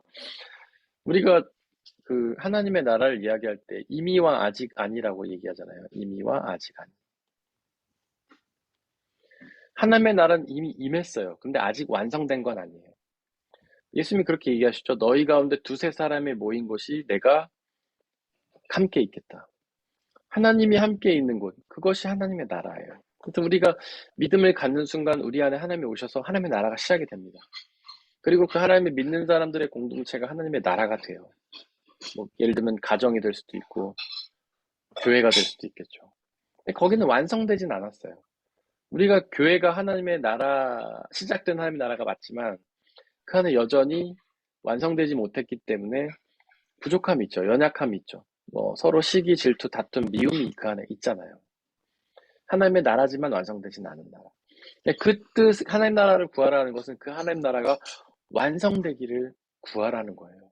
아직은 부족한 하나님의 나라가, 아직은 연약함이 있는 하나님 나라, 아직은 그 안에 온전한 사랑이 이루어지지 못하고 여전히 미움과 다툼과 시기가 질투가 있는 그 하나님의 나라가 완성되기를 구하라는 것이 바로 하나님의 뜻을 구하는 것이죠. 기도하는 것이죠. 그럼 하나님의 나라가 완성되기를 기도한다는 건 뭔 뜻일까요? 하나님 나라가 완성되기를 기도하라. 다른 말로 하면 뭘까요? 하나님의, 예, 맞아요. 재림이죠. 하나님의 나라는 재림의 날에 완성이 되잖아요. 예수님 이 땅 가운데 오셨을 때 완성이 되죠. 그래서 하나님의 뜻을 구한다는 것은 하나님의 나라를 구하는 것이고, 하나님의 나라를 구한다는 것은 재림을 구한다는 뜻이에요. 또 하나는 우리가 그 완성을 위해 애를 쓰라는 거죠. 하나님의 나라를 구한다는 것은 재림을 구한다는 뜻이기도 하고 우리가 그 나라를 이루기 위해 애를 쓰라는 겁니다. 하나님의 통치가 이 세상을 장악하기를, 하나님의 통치가 더 많은 사람들에게 임하기를, 하나님의 나라가 확장되기를 기도하라는 거예요. 노력하라는 거예요. 그 노력은 뭐가 될까요? 하나님의 나라를 확장하기 위해서는 우리는 뭘 해야 합니까? 전도. 그렇죠. 전도를 해야죠. 전도. 그래서 하나님의 뜻을 구하라는 것은 여기까지 나가는 거예요. 하나님의 뜻을 구하는 것은 우리가 하나님 나라가 이 땅에 오기를 기도하는 거죠. 예수님의 재림이 이 땅 가운데 오시기를 기도하는 겁니다. 또한 그 나라가 완성되기 위해서 우리가 복음을 전하는 것까지가 하나님의 나라를 구하는 기도가 되는 거예요. 이게 우리가 드려야 될 기도입니다. 간구는 개인의 필요죠. 우리는 필요한 게 있잖아요. 삶을 살면서 필요하잖아요. 양식도 필요하고 집도 필요하고 옷도 필요하고. 근데 얼마나 구해야 될까요? 과연 우리의 필요를 하나님 재벌이 되게 해주세요. 저는 제2의 삼성이 되고 싶습니다. 이렇게 필요를 구해도 될까요? 일용할 양식. 맞아요. 일용할 양식, 일용할 양식. 데일리 브레드. 하루에 필요한 것. 그러니까 일용할 양식이라고 해서 뭐 꼭 양식만 얘기하는 건 아니고 하루에 필요한 것들을 위해 구하라는 거예요. 성경에서는 일용할 양식을 약속하고 계시죠. 그건 구하는 자에게 주시겠다고 약속하셨죠. 그 가장 대표적인 약속의 성취가 무엇일까요? 일용할 양식을 주시겠다는 하나님의 약속의 성취가 어떤 사건일까요? 만나와 매출. 만나. 맞아요. 만나와 메추라기 사건이죠. 이스라엘이 광야에서 광야는 아무것도 없는 곳이죠. 그러니까 거기는 열심히 일해도 뭔가 얻을 수 없는 곳이에요. 거기서 농사를 짓겠습니까? 아니면 목축을 하겠습니까? 아무것도 못하죠. 그냥 주시는 것만 먹을 수 있어요. 근데 그 안에서 하나님은 매일의 양식을 주셨죠. 일용할 양식. 하루에 필요한 양식 주셨고 그거보다 더 거두면 어떻게 됐습니까? 썩어. 썩어서 없어졌죠. 왜냐하면 더 구하는 것은 불신앙이에요. 왜 일용할 양식보다 사람들이 더 모을까요? 왜 사람들이 하루에 필요한 것만 모으라고 했는데 더 모을까요? 불안하니까. 불안하니까. 내일은 안 내리면 어떡하지? 불안하니까. 하나님이 내일도 주실 거란 약속을 믿지 못하니까 더 모으는 거거든요. 그러니까 일용할 양식보다 더 구하는 것은 뭐라고 말할 수가 있을까요? 불신앙이에요. 하나님을 믿지 못하니까 더 달라고 하고 더 모으려고 하는 거죠. 그래서 이렇게 더 모은 건 썩어서 없어져 버리는 겁니다. 그래서 일용할 양식보다 더 구하는 걸 우리가 뭐라고 말하냐면 불신앙이기도 하고 우상이라고도 할 수 있어요. 하나님보다도 일용할 양식을 더 섬기는 거죠. 하나님이 아닌 존재를 섬기는 걸 우리가 우상이라고 하잖아요. 그래서 일용할 양식보다 더 많은 걸 구하는 걸 우리는 우상이라고 할 수 있어요. 욕심이라고도 할 수 있겠죠. 다 죄의 속성들입니다. 그래서 우리는 필요한 양식을 구해야 됩니다. 그렇다면 여기서 하나 또 질문이 가능하죠. 그렇다면 일용할 양식보다 넘치게 주시는 건 뭐냐? 양식보다 넘치게 주시는 것.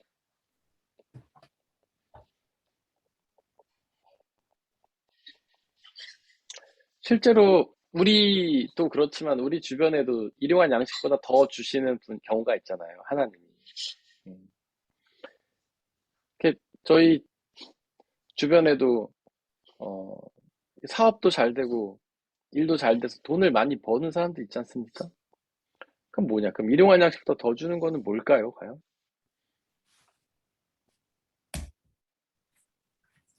하나님을 위해서 네, 쓰라고 더 많이 주시는 거.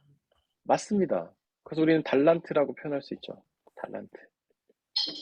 다른 말로 하면은 뭐 재능, 은사. 일용할 양식보다 더 주시는 것은 달란트예요. 하나님을 위해서 쓰라고 주시는 겁니다. 달란트의 모양은 여러 가지가 있죠. 어떤 분들은 우리 문집사님, 양집사님처럼 찬양의 은사가 있는 분들이 있고, 그다음에 저처럼 말하는 은사가 있는 사람도 있고, 예찬형제님처럼 공부를 잘하는 은사가 있고, 권사님처럼 사람을 섬기는 은사가 있고, 뭔가 남들보다 더 주신 거는 다 은사인 거예요. 달란트, 재능. 하나님을 위해 섬기라고 주신 겁니다. 그거를 나를 위해 이렇게 쓰는 것은 하나님 기뻐하시는 일이 아니죠. 하나님을 위해 쓰는 것이 하나님을 기뻐하시는 일이죠. 우리 문집사님 우크라이나 가셔갖고 찬양하셔서 얼마나 많은 선교사님들에게 감동을 주셨습니까? 이런 것들. 그런 것들이 바로 달란트를 하나님 위해 사용한다는 거라고 할 수 있겠죠. 그래서 우리는 기도와 간구를 하되 간구는 그런 것이다. 기도와 간구 중에 우선 해야 될 게 무엇이 있을까요? 더 먼저 해야 되는 것? 기도. 기도죠. 기도를 먼저 해야 됩니다. 빌립보서 4장 6절 아무것도 염려하지 말고 모든 일에 기도와 간구를 하라. 기도가 1번, 간구는 2번. 그 얘기는 뭐냐면 기도를 먼저 하고 간구를 다음에 하라는 순서를 이야기하기도 하지만 기도가 더 큰 범위고 간구는 그 범위에 속해야 된다. 그런 걸 의미하는 거죠. 그러니까 간구는 기도의 범위 안에서 해야 된다라는 뜻도 되는 거죠. 그래서 우리가 우리의 개인적인 필요를 구하되 그거는 하나님의 뜻을 위해서 구해야 되는 거예요. 하나님의 나라와 영원한 생명, 그 뜻을 위해서 우리의 필요를 구해야 된다는 거죠. 그저 나 하나 잘 먹고 잘 살고 나의 어떤 개인적인 욕망을 채우고 기쁨을 누리고 이런 차원이 아니라 하나님의 나라를 성취하기 위해서 우리가 필요한 것들을 구하라는 거죠. 사도 바울은 자비량 선교사였습니다. 자비량 선교사. 자기 직업이 있었어요. 자기 직업을 통해서 돈을 벌어서 그걸로 복음 전하는 사역에 사용을 했죠. 네. 이런 것들이 개인적인 필요를 구하되 하나님의 뜻 가운데서 구하는 것의 전형이라고 저는 볼 수 있다고 생각합니다. 그래서 우리가 일상에서 열심히 해야 됩니다. 자신에게 맡겨진 직업 열심히 일해야 돼요. 그 안에서 성취도 해야 되고. 그런 것들이 다만 나의 어떤 개인적인 욕망과 기쁨을 채우기 위해서가 아니라 하나님의 뜻을 이루기 위해서 해야 된다는 거죠. 하나님의 나라를 이루기 위해서, 하나님의 복음을 전하기 위해서 해야 한다는 겁니다. 혹시 여기까지 질문이나 나누고 싶은 게 있으실까요? 질문이 있습니다. 네, 집사님. 잘 들리시나요? 아주 잘 들립니다. 그 일용할 양식에 대해서 네, 그게 저희가 먹고 마시고만 국한된 것인지 네, 아니면 생활을 영위하는데 그런 네. 기본적인 네, 걸 영위할 수 있는 그런 재력, 경제적 네. 상황까지 얘기하는 건지 좀 궁금하거든요. 왜냐면 네, 그냥 믿는 사람들 중에도 가끔은 이제 뭐 어떤 상황 때문에 예를 들어서 뭐 정말 돈이 없어서 뭐 일주일을 뭐 5유로로 살아낸다든지 아니면은 뭐 병원비가 없어서 병원을 못 간다든지 그래서 그냥 집에 뭐 약국만 갔다가 뭐 겨우 버틴다든지 이런 경우를 봤을 때는 그러니까 저도 지금 생각해 봤는데 그런 경우가 저도 모르게 그러니까 하나님께서 뭐 책임져 주시겠지 막 이렇게 말을 하면서도 그런 것들이 지금 제 잠재의식 속에 있는 것 같은 느낌을 받았거든요. 네. 그래서 일용할 양식의 그 범위가 어딘지 갑자기 궁금해졌습니다. 근데 일단은 성경에서 일용할 양식 범위가 딱 나오지는 않아요. 근데 저는 그렇게 생각합니다. 일용할 양식이라는 거는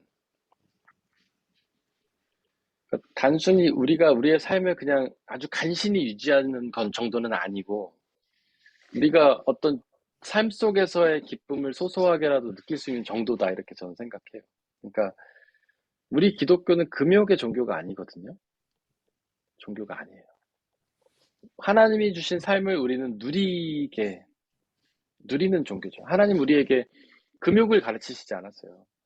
물론 때로는 금식하라고도 하고 절제하라고도 하셨지만 하나님 우리에게 누릴 것들을 주셨단 말이에요. 우리의 삶을 창조하셨고 이 온 우주 만물을 지어주셨고 그 안에서 생육하고 번성하라고 하시면서 우리의 기쁨을 누리게 하셨어요. 하나님. 그래서 우리는 우리의 삶에 대해서 하나님의 영광을 위해서 살지만 우리가 삶 속에서 소소하게 기쁨과 즐거움 누릴 수가 있습니다. 그게 기독교의 가르침이에요. 우리의 삶은 축복이고 하나님의 선물이고. 그러니까 저는 일용할 양식은 그 정도까지 가능하다고 봐요. 그래서 우리가 하나님 주신 물질을 통해서 우리가 취미 생활도 좀 하고 뭐 여행도 다니고 어느 정도 영위할 수 있는 정도까지 보는데 뭐 그걸 뭐 얼마다 뭐 일주일에 몇 번이다 이렇게까지 가면 그거는 이제 율법주의로 넘어가게 되는 거고 본인이 이제 하는 거죠. 거기서 균형을 잡아야 되는데 그런 삶에 대해서 우리가 영위하는 것이 하나님 사랑보다 앞서서는 안 되는 거예요. 그게 이제 중요한 기준인 거죠. 만약에 우리의 삶 속에서 영위하는 것이 하나님 사랑보다 많아진다면 그게 우상숭배가 돼버리는 거고 불신앙이 되는 것이니까 그 안에서 균형을 잘 잡는 게 굉장히 중요합니다. 네. 그래서 어려운 거예요.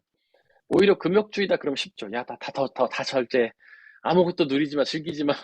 그냥 먹고 숨 쉬고만 살아. 이러면은 오히려 쉬운데 그게 아니라 하나님께서 우리에게 누리라고 주셨지만 그거를 하나님보다 더 사랑하지 않는 우상숭배의 어떤 경계에서 잘 조절해 나가는 것이 그게 이제 어려운 거죠. 그래서 일용할 양식은 그 정도다라고 저는 생각을 합니다. 네.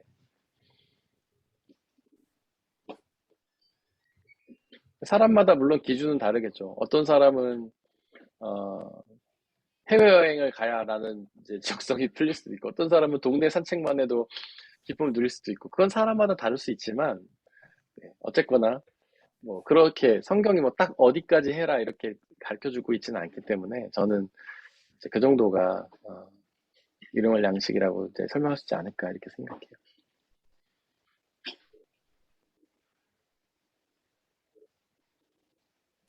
네, 기준을 잡기가 좀 애매하긴 한데, 네,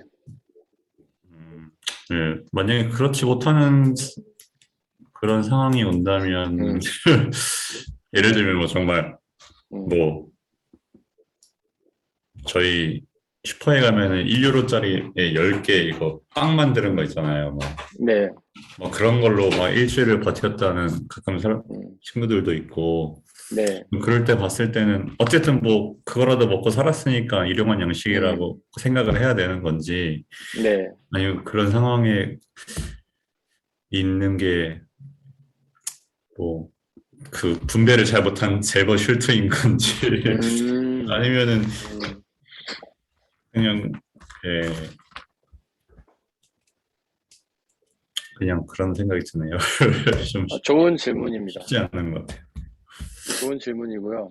그래서 일용할 양식을 구하는 기도는요,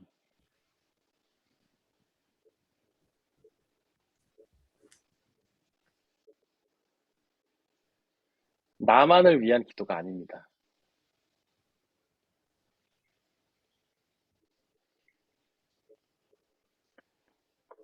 가깝게는 우리 신앙 공동체 모두가 일용할 양식을 누리게 해달라는 기도이기도 해요.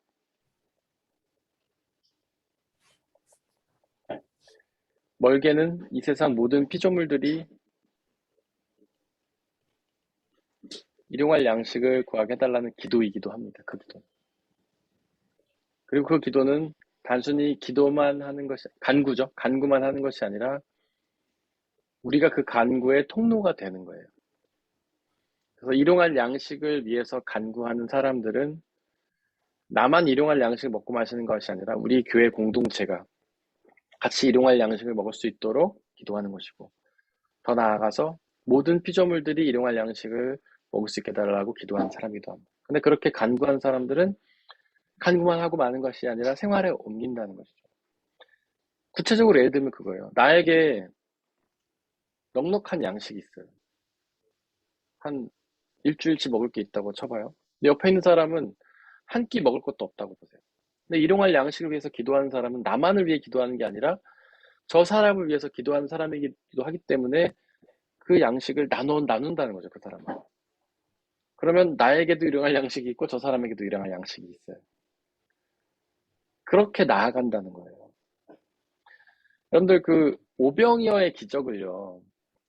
우리는 어떻게 해석하냐면 하나님께서 우리가 예수님을 믿고 그분이 기도하셨을 때 보리떡 5개, 물고기 2마리가 어, 그게 막 늘어나갖고 처음에 먹였다 이렇게 해석을 하잖아요. 그런 해석도 많잖아요. 근데 그거를 다르게 해석하는 사람들도 있어요. 어떻게 해석하냐면 어린아이가 물고기 5마리와 보리떡 2개를 예수님께 가져왔어요. 나눠 먹자고. 이 5천 명하고 나눠 먹자고. 웃긴 일이죠. 근데 그거를 본 사람들이 다 자기도 사실 도시락이 있었던 거예요. 다시 자기도. 근데 어린아이가 그렇게 자기 걸 나눠 먹자고 내놓는 걸 보면서 이 사람들이 양심의 가책도 느끼고 예수님의 기도를 듣고 자신의 가슴이 동해갖고 자기 걸 다 내놨다는 거예요. 그래서 같이 나눠 먹었다는 거예요.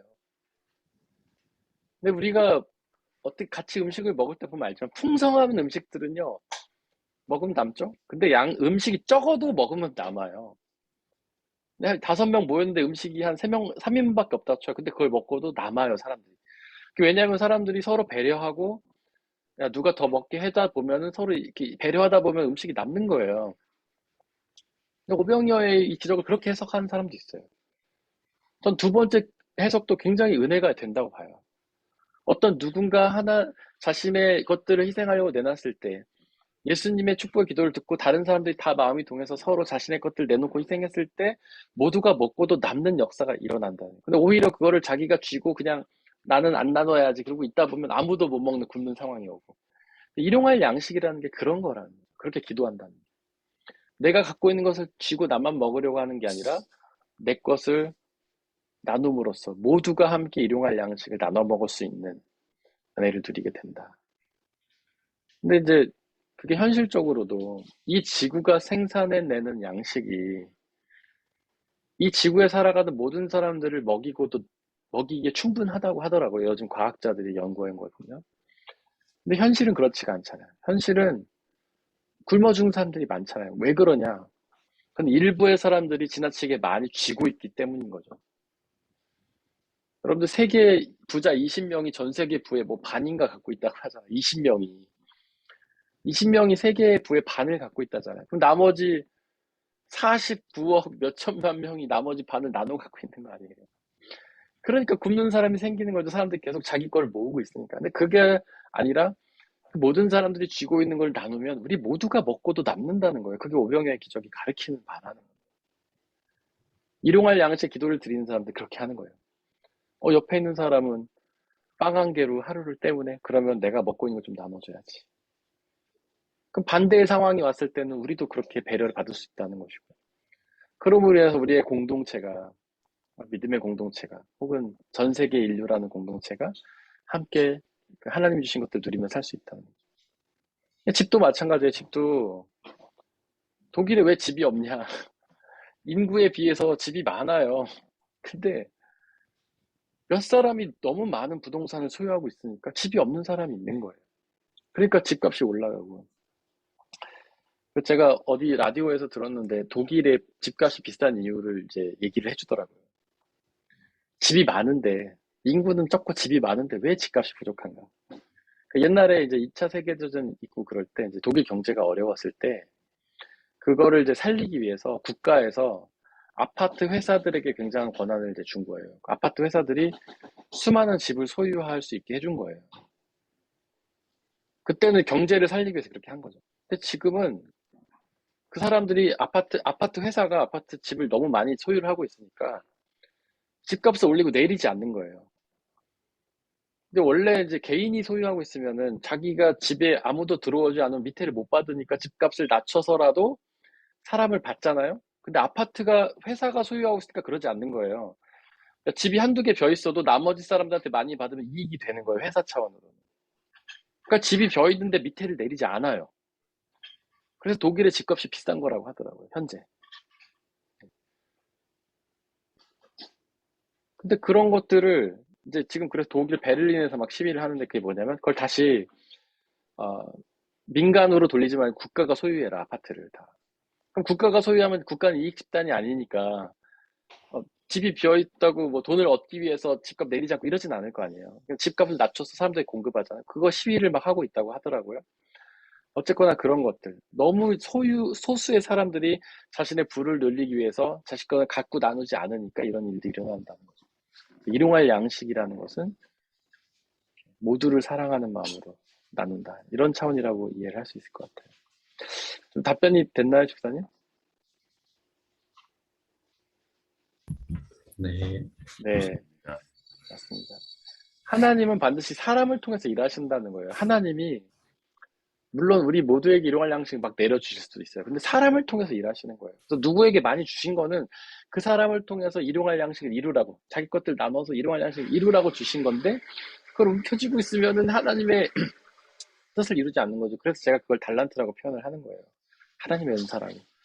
하나님은 그 사람을 통해서 일용할 양식을 베푸고자 하시는데 그 사람이 쥐고 나눠주지 않으니까. 그래서 우리에게 만약에 넘치는 게 있다면 우리는 나눔과 베품을 통해서 일용할 양식의 그 은혜를 우리가 실천해 나갈 수 있는 거죠. 혹시 이것과 관련해서 뭐 또 질문이나 나누고 싶은 게 있으실까요?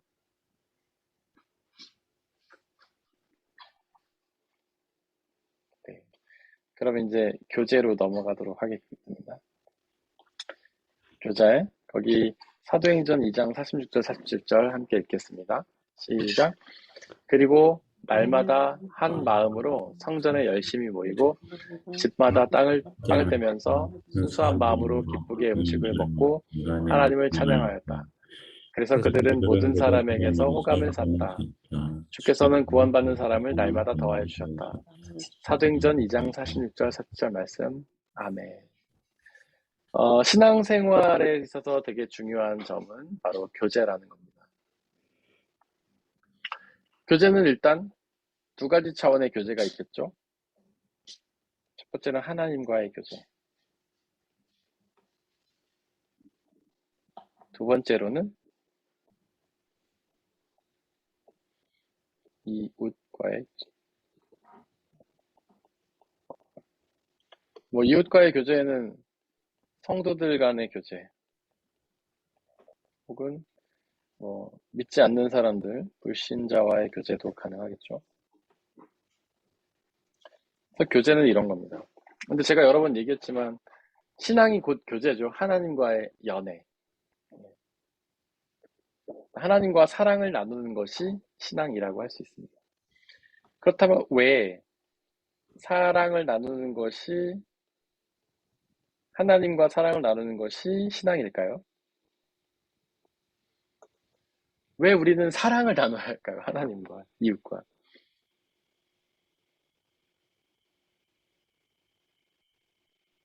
다른 종교들은 보면 뭔가 이렇게 해야 될 일을 가르치잖아요. 뭔가 고행을 하라던가 선행을 하라던가.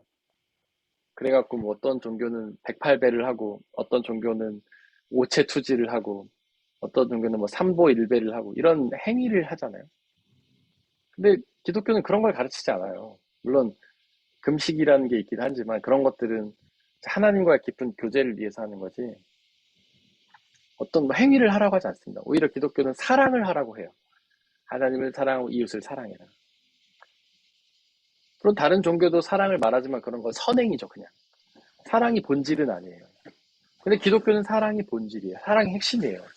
하나님을 사랑하고 이웃을 사랑하는 게 우리 신앙의 핵심이에요. 그거는 선택도 아니고 부차적인 것도 아니에요.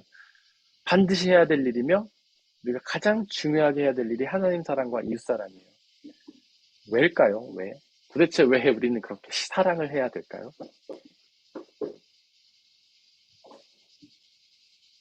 하나님이 사랑이시기 때문에.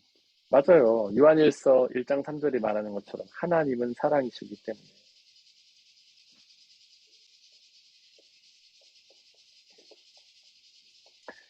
God is love. God has love가 아니라는 거죠. God is love라는 거죠. 하나님은 사랑을 갖고 계셔. 하나님은 사랑이 많은 분이셔. 사랑의 성품이 풍부해. 이런 게 아니라는 거죠. 사랑이 곧 하나님이라는 거죠. 하나님이 곧 사랑이고. is love. 그 창세기에 보면 하나님의 형상으로 사람을 창조했다 이렇게 나오는데, 여기서 형상이라는 말은 외형이 아니에요. 형상이 좀 번역이 잘못됐어요. 외형이 아니에요. 겉모습이 아니에요. 이미지예요. 이미지. 내면의 모습이에요. 내면의 모습. 본질이라고. 형상보다는 오히려 본질이라고 번역하는 게 더 맞아요. 본질. 본질로 사람을 창조하셨다고 하는데, 하나님의 본질이 뭘까요? 사랑이죠. 사람을 창조하실 때 하나님의 형상대로 창조하셨다는 거는 우리가 하나님의 모습대로 창조받았다는 뜻이 아니에요. 사람들 그렇게 해석하죠. 그래서 이 본문을 해석하면, 그래서 하나님은 사람처럼 팔다리가 있고 눈도 있고 머리카락도 있나 보다 이렇게 생각을 해요. 왜냐하면 사람을 하나님의 형상대로 창조했으니까 하나님은 사람처럼 생겼겠구나 이렇게 생각을 하거든요. 그런 뜻이 아니에요. 하나님의 본질대로 사람을 창조하셨다는 거죠. 다른 말로 하면 하나님의 사랑대로 사람을 창조하셨다는 거예요. 그러니까 하나님이 사랑하셔서 사람을 창조하셨고, 사람의 모습 안에 하나님의 사랑이 들어있다는 거예요. 그래서 우리는 기본적으로 하나님의 형상을 담아서 우리 마음속에는 사랑이 있습니다. 사랑이. 그래서 우리는 사랑하는 존재인 거예요. 다만 죄를 지어서 우리의 본질이 손상되었죠. 우리의 사랑이 손상되었어요. 사랑이 왜곡되었어요. 하나님처럼 온전히 사랑하지 못하고 우리는 왜곡된 사랑을 할 수밖에 없어요. 그래서 인간적인 사랑도 온전한 사랑이 아니라 약간 왜곡된 사랑, 축소된 사랑 할 수밖에 없고, 이웃을 사랑함에 있어도 왜곡된 사랑 할 수밖에 없죠. 그러나 하나님을 온전히 믿을 때 그분의 사랑이 다시 우리 가운데 들어와서 우리는 우리의 사랑을 다시 회복하고, 그때 하나님을 온전히 사랑할 수 있게 되고 이웃을 온전히 사랑할 수 있게 되는 것이죠. 그래서 사랑은 하나님의 본질이고 우리는 그 사랑의 본질을 따라서 창조가 되었기 때문에 우리는 사랑해야 하는 겁니다. 하나님을 사랑해야 하고 이웃을 사랑해야 하는 것이죠. 그래서 이웃 사랑은 선택이 아니라 필수다. 근데 중요한 거는 우리가 이웃을 사랑하려고 노력하는 것이 아니라 하나님의 사랑으로 받아들이면, 우리가 하나님과 깊은 사랑을 하면서 하나님의 사랑으로 충만케 되면 그 사랑으로 이웃을 사랑하게 된다는 게 핵심이에요. 그게 포도나무 비유가 말하는 바입니다. 우리는 하나님을 사랑하라는, 이웃을 사랑하라는 어떤 그런 말씀을 들을 때마다 이웃을 사랑하면 되게 노력하는데 그게 아니고 하나님의 사랑이 흠뻑 젖으면 그 사랑으로 이웃을 사랑하게 된다. 이것이 성경의 가르침이라고 할 수 있어요. 그래서 만약에 우리가 이웃을 사랑할 수 없다면 하나님과의 교제에 더 집중해야 되는 겁니다. 하나님을 더 사랑하려고 집중해야 돼요. 그러면 그분의 사랑이 우리 가운데 차고 흘러 넘쳐서 이웃에게 전해지게 되는 것이죠. 그렇다면 이제 신앙이 교제인데, 하나님과의 교제고 이웃의 교제인데 어떻게 교제해야 될까요? 하나님과는 어떻게 교제해야 할까요?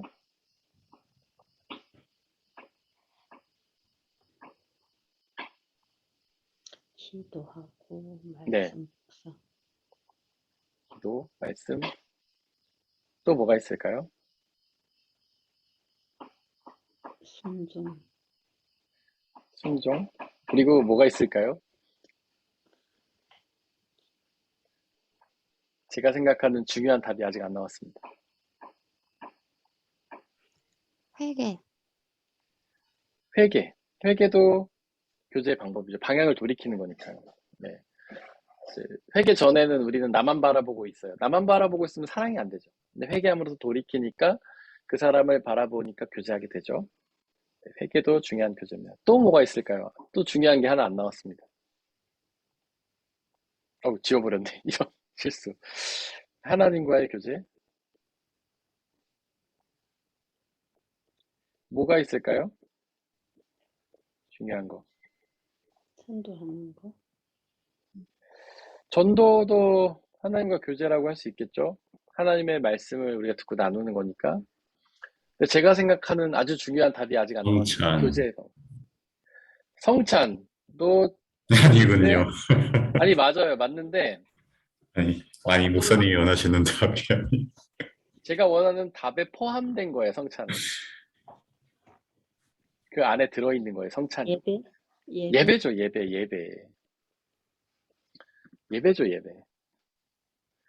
기도와 말씀도 이제 중요한 교제인데 그게 다 예배 안에 들어있는 거잖아요. 큰 틀에 보면 예배예요, 예배. 예배가 하나님과의 가장 중요한 예배, 그겁니다. 고테스티엔스트. 고테스티엔스트. 이거 저희가 배웠죠? 고테스티엔스트는 두 가지 차원이 있다고 말씀드렸는데 기억하십니까?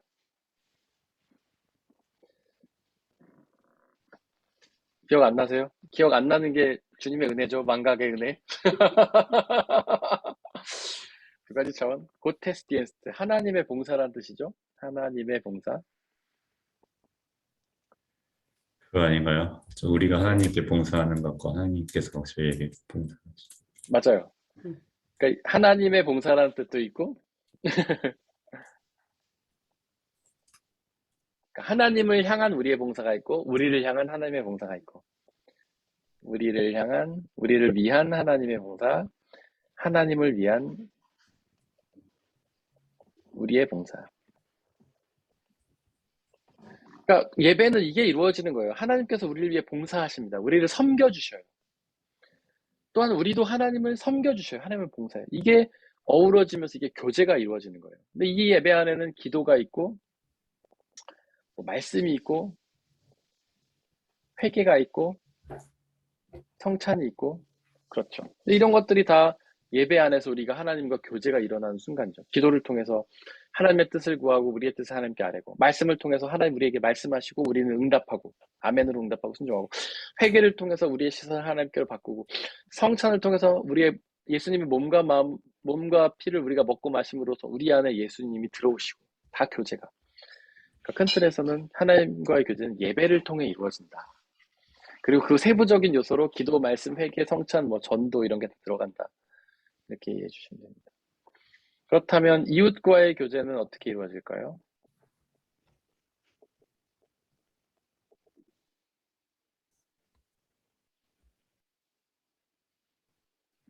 뭐 여러 가지가 있을 수 있겠죠. 여러 가지가 있을 수 있을 텐데, 우리 본문이 오늘 얘기하는 건 뭐냐면, 한 마음으로 성전에 열심히 모이고 집마다 빵을 떼면서. 뭡니까 이게? 서로 모여서 맛있게 먹으라는 거죠. 이게 무슨 교제예요? 참. 식사. 예. 식사의 교제라고도 하고 애찬이라고도 합니다. 예. 참. 성찬은 사실 크게 두 가지로 나뉘죠. 성찬과 애찬. 성찬은 예배 중에 함께 나눠 먹는 것이고, 애찬은 예배가 끝난 후에 함께 나눠 먹는 것이고. 이게 초대교회 때부터 내려오는 성찬의 두 가지 형태였어요. 그 성찬, 그 사람들은 어떻게 했냐면, 예배 드리면서 성찬하고 예배 끝나면 또 계속해서 그 성찬을 이어갔어요. 그게 애찬이죠. 우리 교회도 그렇게 해봤잖아요. 옛날 코로나 전에는 예배 시간에 성찬을 하고 예배 끝나면 같이 밥을 먹고, 이 밥을 먹는 게 원래 예배 일종인 거예요. 그냥 식사 교제라는 게 해도 되고 안 해도 되는 게 아니고 예배 일종이에요. 원래는 가능하면 하면 좋죠. 지금도 코로나 때문에 못하지만 원래는 하면 좋은 거예요. 이 식사의 교제를 통해서 서로 밥을 나눠 먹으면서 교제를 하고, 우리는 가족을 식구라고 하잖아요. 먹는 사람들의 모임이죠. 근데 옛날에 그 기독교 신자들을 뭐라고 불렀냐면 밥상 공동체라고 불렀어요. 밥상 공동체. 같이 밥을 먹는 사람들이었던 거예요. 우리 신앙인들이. 같이 모여서 성찬하고 끝나면 애찬하고. 그래서 우리는 이웃과의 교제하는 방법은 식사의 교제예요. 신앙인들의 교제의 방법은 애찬. 그래서 옛날에 초대교회 사람들은 성전에 모여서 빵을 떼고 또 집마다 빵을 떼고 모여서 같이 밥 먹고 교제하고 했던 거죠. 같이 먹는 것만큼 좋은 교제가 없죠. 네. 물론 이제 친한 사람들끼리 먹기도 하지만 먹으면서 친해지는 것도 있고, 그래서 우리는 식사의 교제를 통해서 교제를 할 수 있습니다. 물론 이건 하나의 방법이고 다른 교제도 가능하죠. 뭐 만나서 같이 취미를 한다던가, 뭐 운동을 한다던가, 뭐 같이 대화를 한다던가, 산책한다던가, 이런 식의 교제도 충분히 이제 좋은 교제가 되고 그런 식으로 교제가 되는 거죠.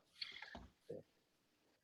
그러면 왜 교제를 해야 될까? 뭐 아까도 얘기했지만 하나님은 사랑이시기 때문에 그렇고요. 하나님이 사랑이시라는 말을 다른 말로 표현하면, 여러분들 하나님이 사랑이시라는 것을 어떤 게 제일 많이 보여줄까요? 하나님이 사랑이시라는 거를, 좀 어려운 질문인가? 어떤 것이 하나님의 어떤 게 제일 잘 보여줄까요? 좀 어려운 질문인데. 설명드리기도 했었는데, 네, 하나님의 어떤 모습이 하나님이 사랑이시라는 것을 보여줄까요? 창조. 네, 창조도 하나님의 사랑에서 나오는 거죠. 그러니까 그건 어떻게 얘기하냐면 하나님이 하신 모든 일이 하나님의 사랑에서 근거한다. 이제 이게 바르트가 한 말인데, 창조도 그래서 우리를 사랑하셔서 하신 거다라는 거고, 네, 창조도 하나님이 사랑이신 걸 보여주죠. 근데 그거 이제 또 다른 질문은 하나님의 존재의 형태가 하나님의 사랑이시라는 걸 보여주는데 그 존재 형태가 무엇인가? 십자가. 하나님의 존재 형태, 하나님이 어떻게 존재하시는가? 그것이 십자가도 하나님이 사랑이라는 걸 보여주시죠. 그러니까 하나님이 우리를 사랑하셔서 십자가 매달려 죽으셨다는 걸 보여주긴 하는데, 이제 여기서 제가 질문 드리는 건 하나님의 존재 형태가 하나님 사랑이시고 교제하신다는 걸 보여준다. 그 존재 형태가 무엇인가? 라는 삼위일체. 질문입니다. 네, 삼위일체죠. 삼위일체. 세 분의 하나님이 동시에 하나로 존재하신다는 것 자체가 그 하나님이 서로 사랑하셔서 하나로 존재하시고 하나님이 그 삼위 안에서 서로 교제하신다는 것을 보여준다는 거예요. 그리고 뭐 창조나 십자가 사건은 그 하나님이 사랑하셔서 하는 행위들에 대해서 설명해 준 거고 존재 방식은 삼위일체. 네.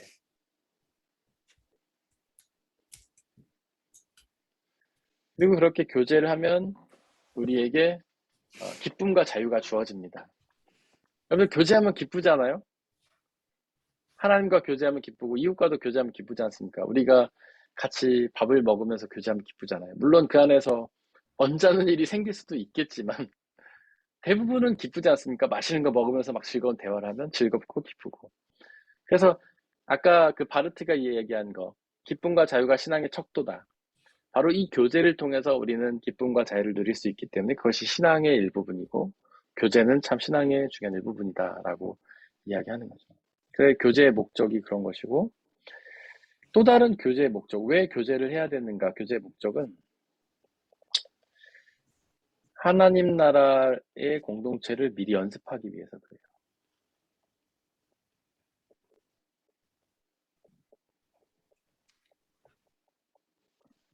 하나님 나라에서 우리는 공동체로 존재합니다.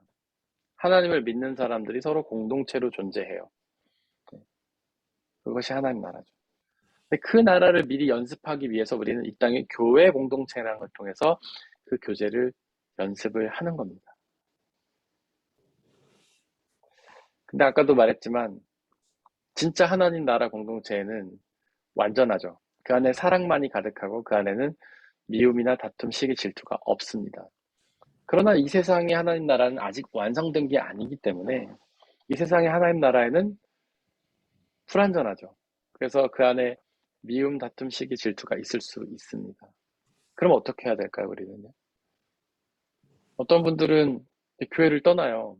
이 교회 안에 싸움이 있고 다툼이 있고 미움이 있어서 교회를 떠나요. 근데 그거는 전 지혜로운 방법은 아닌 것 같아요. 너무 힘들면 그럴 수도 있지만 왜냐면 딴 데 가면 또 있거든요.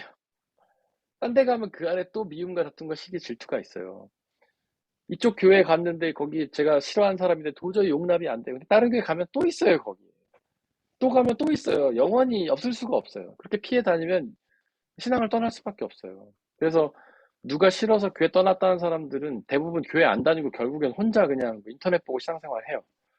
왜냐면 자기 안 맞는 사람은 어디나 있으니까. 그거는 우리가 극복할 수 없어요.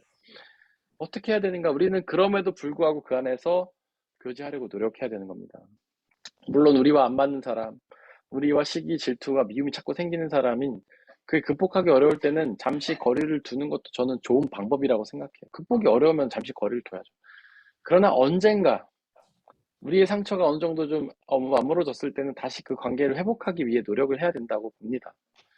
왜냐하면 그게 하나님 나라 공동체를 미리 연습하는 거예요. 하나님 나라가 우리는 같이 살아야 되니까. 영원히 살아야 되니까.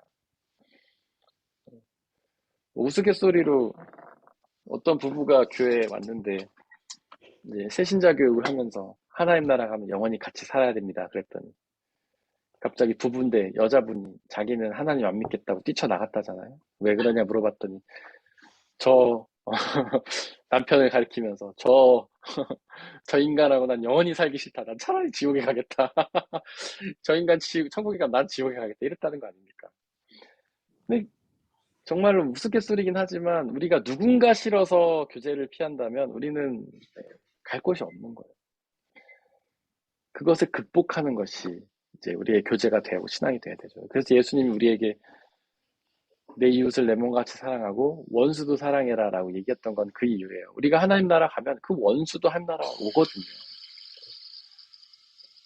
그 원수가 하나님 믿으면 하나님 나라 갈 거 아닙니까? 우리에겐 원수지만 하나님 믿고 죄 용서 받으면 그건 얻을 거 아니에요. 그러면 하나님 나라에서 만날 것이기 때문에 우리는 이 땅에서 미리 연습을 해야 돼요. 그 원수를 사랑하려고. 네, 어려운 일이지만 우리의 생명을 내놓는 것처럼 어려운 일이지만 사랑해야 되는 거죠. 근데 그것이 가능하려면 자기 중심성에서 좀 벗어나야 되는 거예요. 자기 연민을 좀 내려놔야 되는 거죠. 저 사람 때문에 다쳤던 내 자존심, 저 사람 때문에 상처받았던 내 마음을 좀 내려놓고 자기 중심성에서 벗어나서 하나님의 사랑으로 채우면 우리의 시선을 하나님께로 돌리면 그 사랑으로 그 사람과의 관계를 회복할 수 있다는 거죠. 성숙한 사람이 먼저 나가는 것 같아요. 저 사람은 전혀 나하고 화해할 마음이 없는데 나 혼자 그래도 됩니까? 그럼 나 혼자 그 뭐예요? 그게 자존심 상하고. 하지만 성숙한 사람이 먼저 손 내밀길 하나님 원하시고 하나님의 사랑으로 더 가득한 사람이 그 사랑을 나누길 원하시는 거죠. 그래서 그 사람은 전혀 나랑 화해할 마음이 없지만 내가 먼저 하나님의 사랑으로 그 사람에게 화해를 요청하고 물론 그 사람은 끝까지 그런 마음이 없을 수도 있어요. 그러나 우리는 그렇게 하면 되는 거죠. 그냥 하나님의 사랑을 나누면 우리가 할 도리는 다 하는 겁니다. 그 사람이 회개를 하든 말든. 네. 근데 그런 용서는 너무 중요하다는 거예요. 그래서 하나님이 얘기하신 거는 네가 나한테 예배 드리러 오기 전에 그 사람 어떤 사람과 불편하면 그 사람과 먼저 화해해라. 그 얘기는 뭐냐면 하나님은 심지어 자기를 사랑하는 것보다 이웃과의 사랑을 더 중요하게 생각하신다. 이런 차원도 되는 거거든요. 물론 어렵고 힘든 일이지만 우리는 언젠가는 극복해야 될 문제인 것 같아요. 근데 너무 힘들 땐 좀 거리가 필요하고 좀 어느 정도 회복이 되었을 때 그때 좀 노력하면 되지 않나 싶습니다. 혹시 여기까지 질문이나 나누고 싶은 게 있으실까요? 오늘 여기까지 하려고 하는데요. 없으십니까? 네, 제가 보니까 저희가 지금 이제 6과를 마무리하고 있는데 이제 2과 정도 남았어요. 2과 남았고 8과까지니까 저희가 보니까 어제 생각해 보니까 한 2월 달부터 했더라고요. 한 10개월 정도를 했는데 좀 오랜 시간 동안 이제 나눠왔긴 하지만 너무나 중요한 내용이라 좀 오래 나눠왔긴 합니다. 이제 앞으로 한 2과 정도 남았는데 저희가 또 앞으로도 또 마음을 모으고 열심으로 해서 하나님 말씀 잘 나눴으면 좋겠고요. 그동안 여러분들 열심히 참여해 주셨는데 앞으로도 남은 시간 마음을 모으고 정신을 모아서 잘 참여해 주셨으면 감사하고 앞으로는 조금 더 속도를 내보려고 합니다. 너무 길어지는 것 같아서 조금 더 말을 줄이고 제가 해보려고 하는데 네. 혹시 뭐 더 나누고 싶거나 질문이나 건의사항이 없으시면 제가 기도하고 마치겠습니다. 사랑과 은혜 하나님, 또 이렇게 귀한 주일 아침에 저희가 주님의 말씀을 나눴습니다. 여러 가지 이야기들 나눴지만 하나님, 저희 마음속에 그것들이 새겨지게 하시고 그 말씀을 저희가 순종하며 나갈 수 있도록 아버지 역사해 주옵소서. 이 말씀함을 통하여 우리의 삶이 하나님 변화되게 하여 주시고 주님과 가까워지며 주님과 깊은 사랑을 나누며 주님의 영광을 누리는 귀한 삶을 살아갈 수 있도록 아버지 역사해 주옵소서. 그 말씀을 통하여 우리의 자아가 깨어지며 자기중심성과 자기 연민을 내려놓고 하나님과 더욱더 합일되어 하나님과 깊은 교제를 나누는 우리가 되게 역사해 주옵소서. 감사합니다. 우리 주 예수 그리스도의 이름으로 기도드렸습니다. 아멘. 아멘. 감사합니다. 감사합니다. 감사합니다. 나중에 봬요. 네, 나중에 봬요.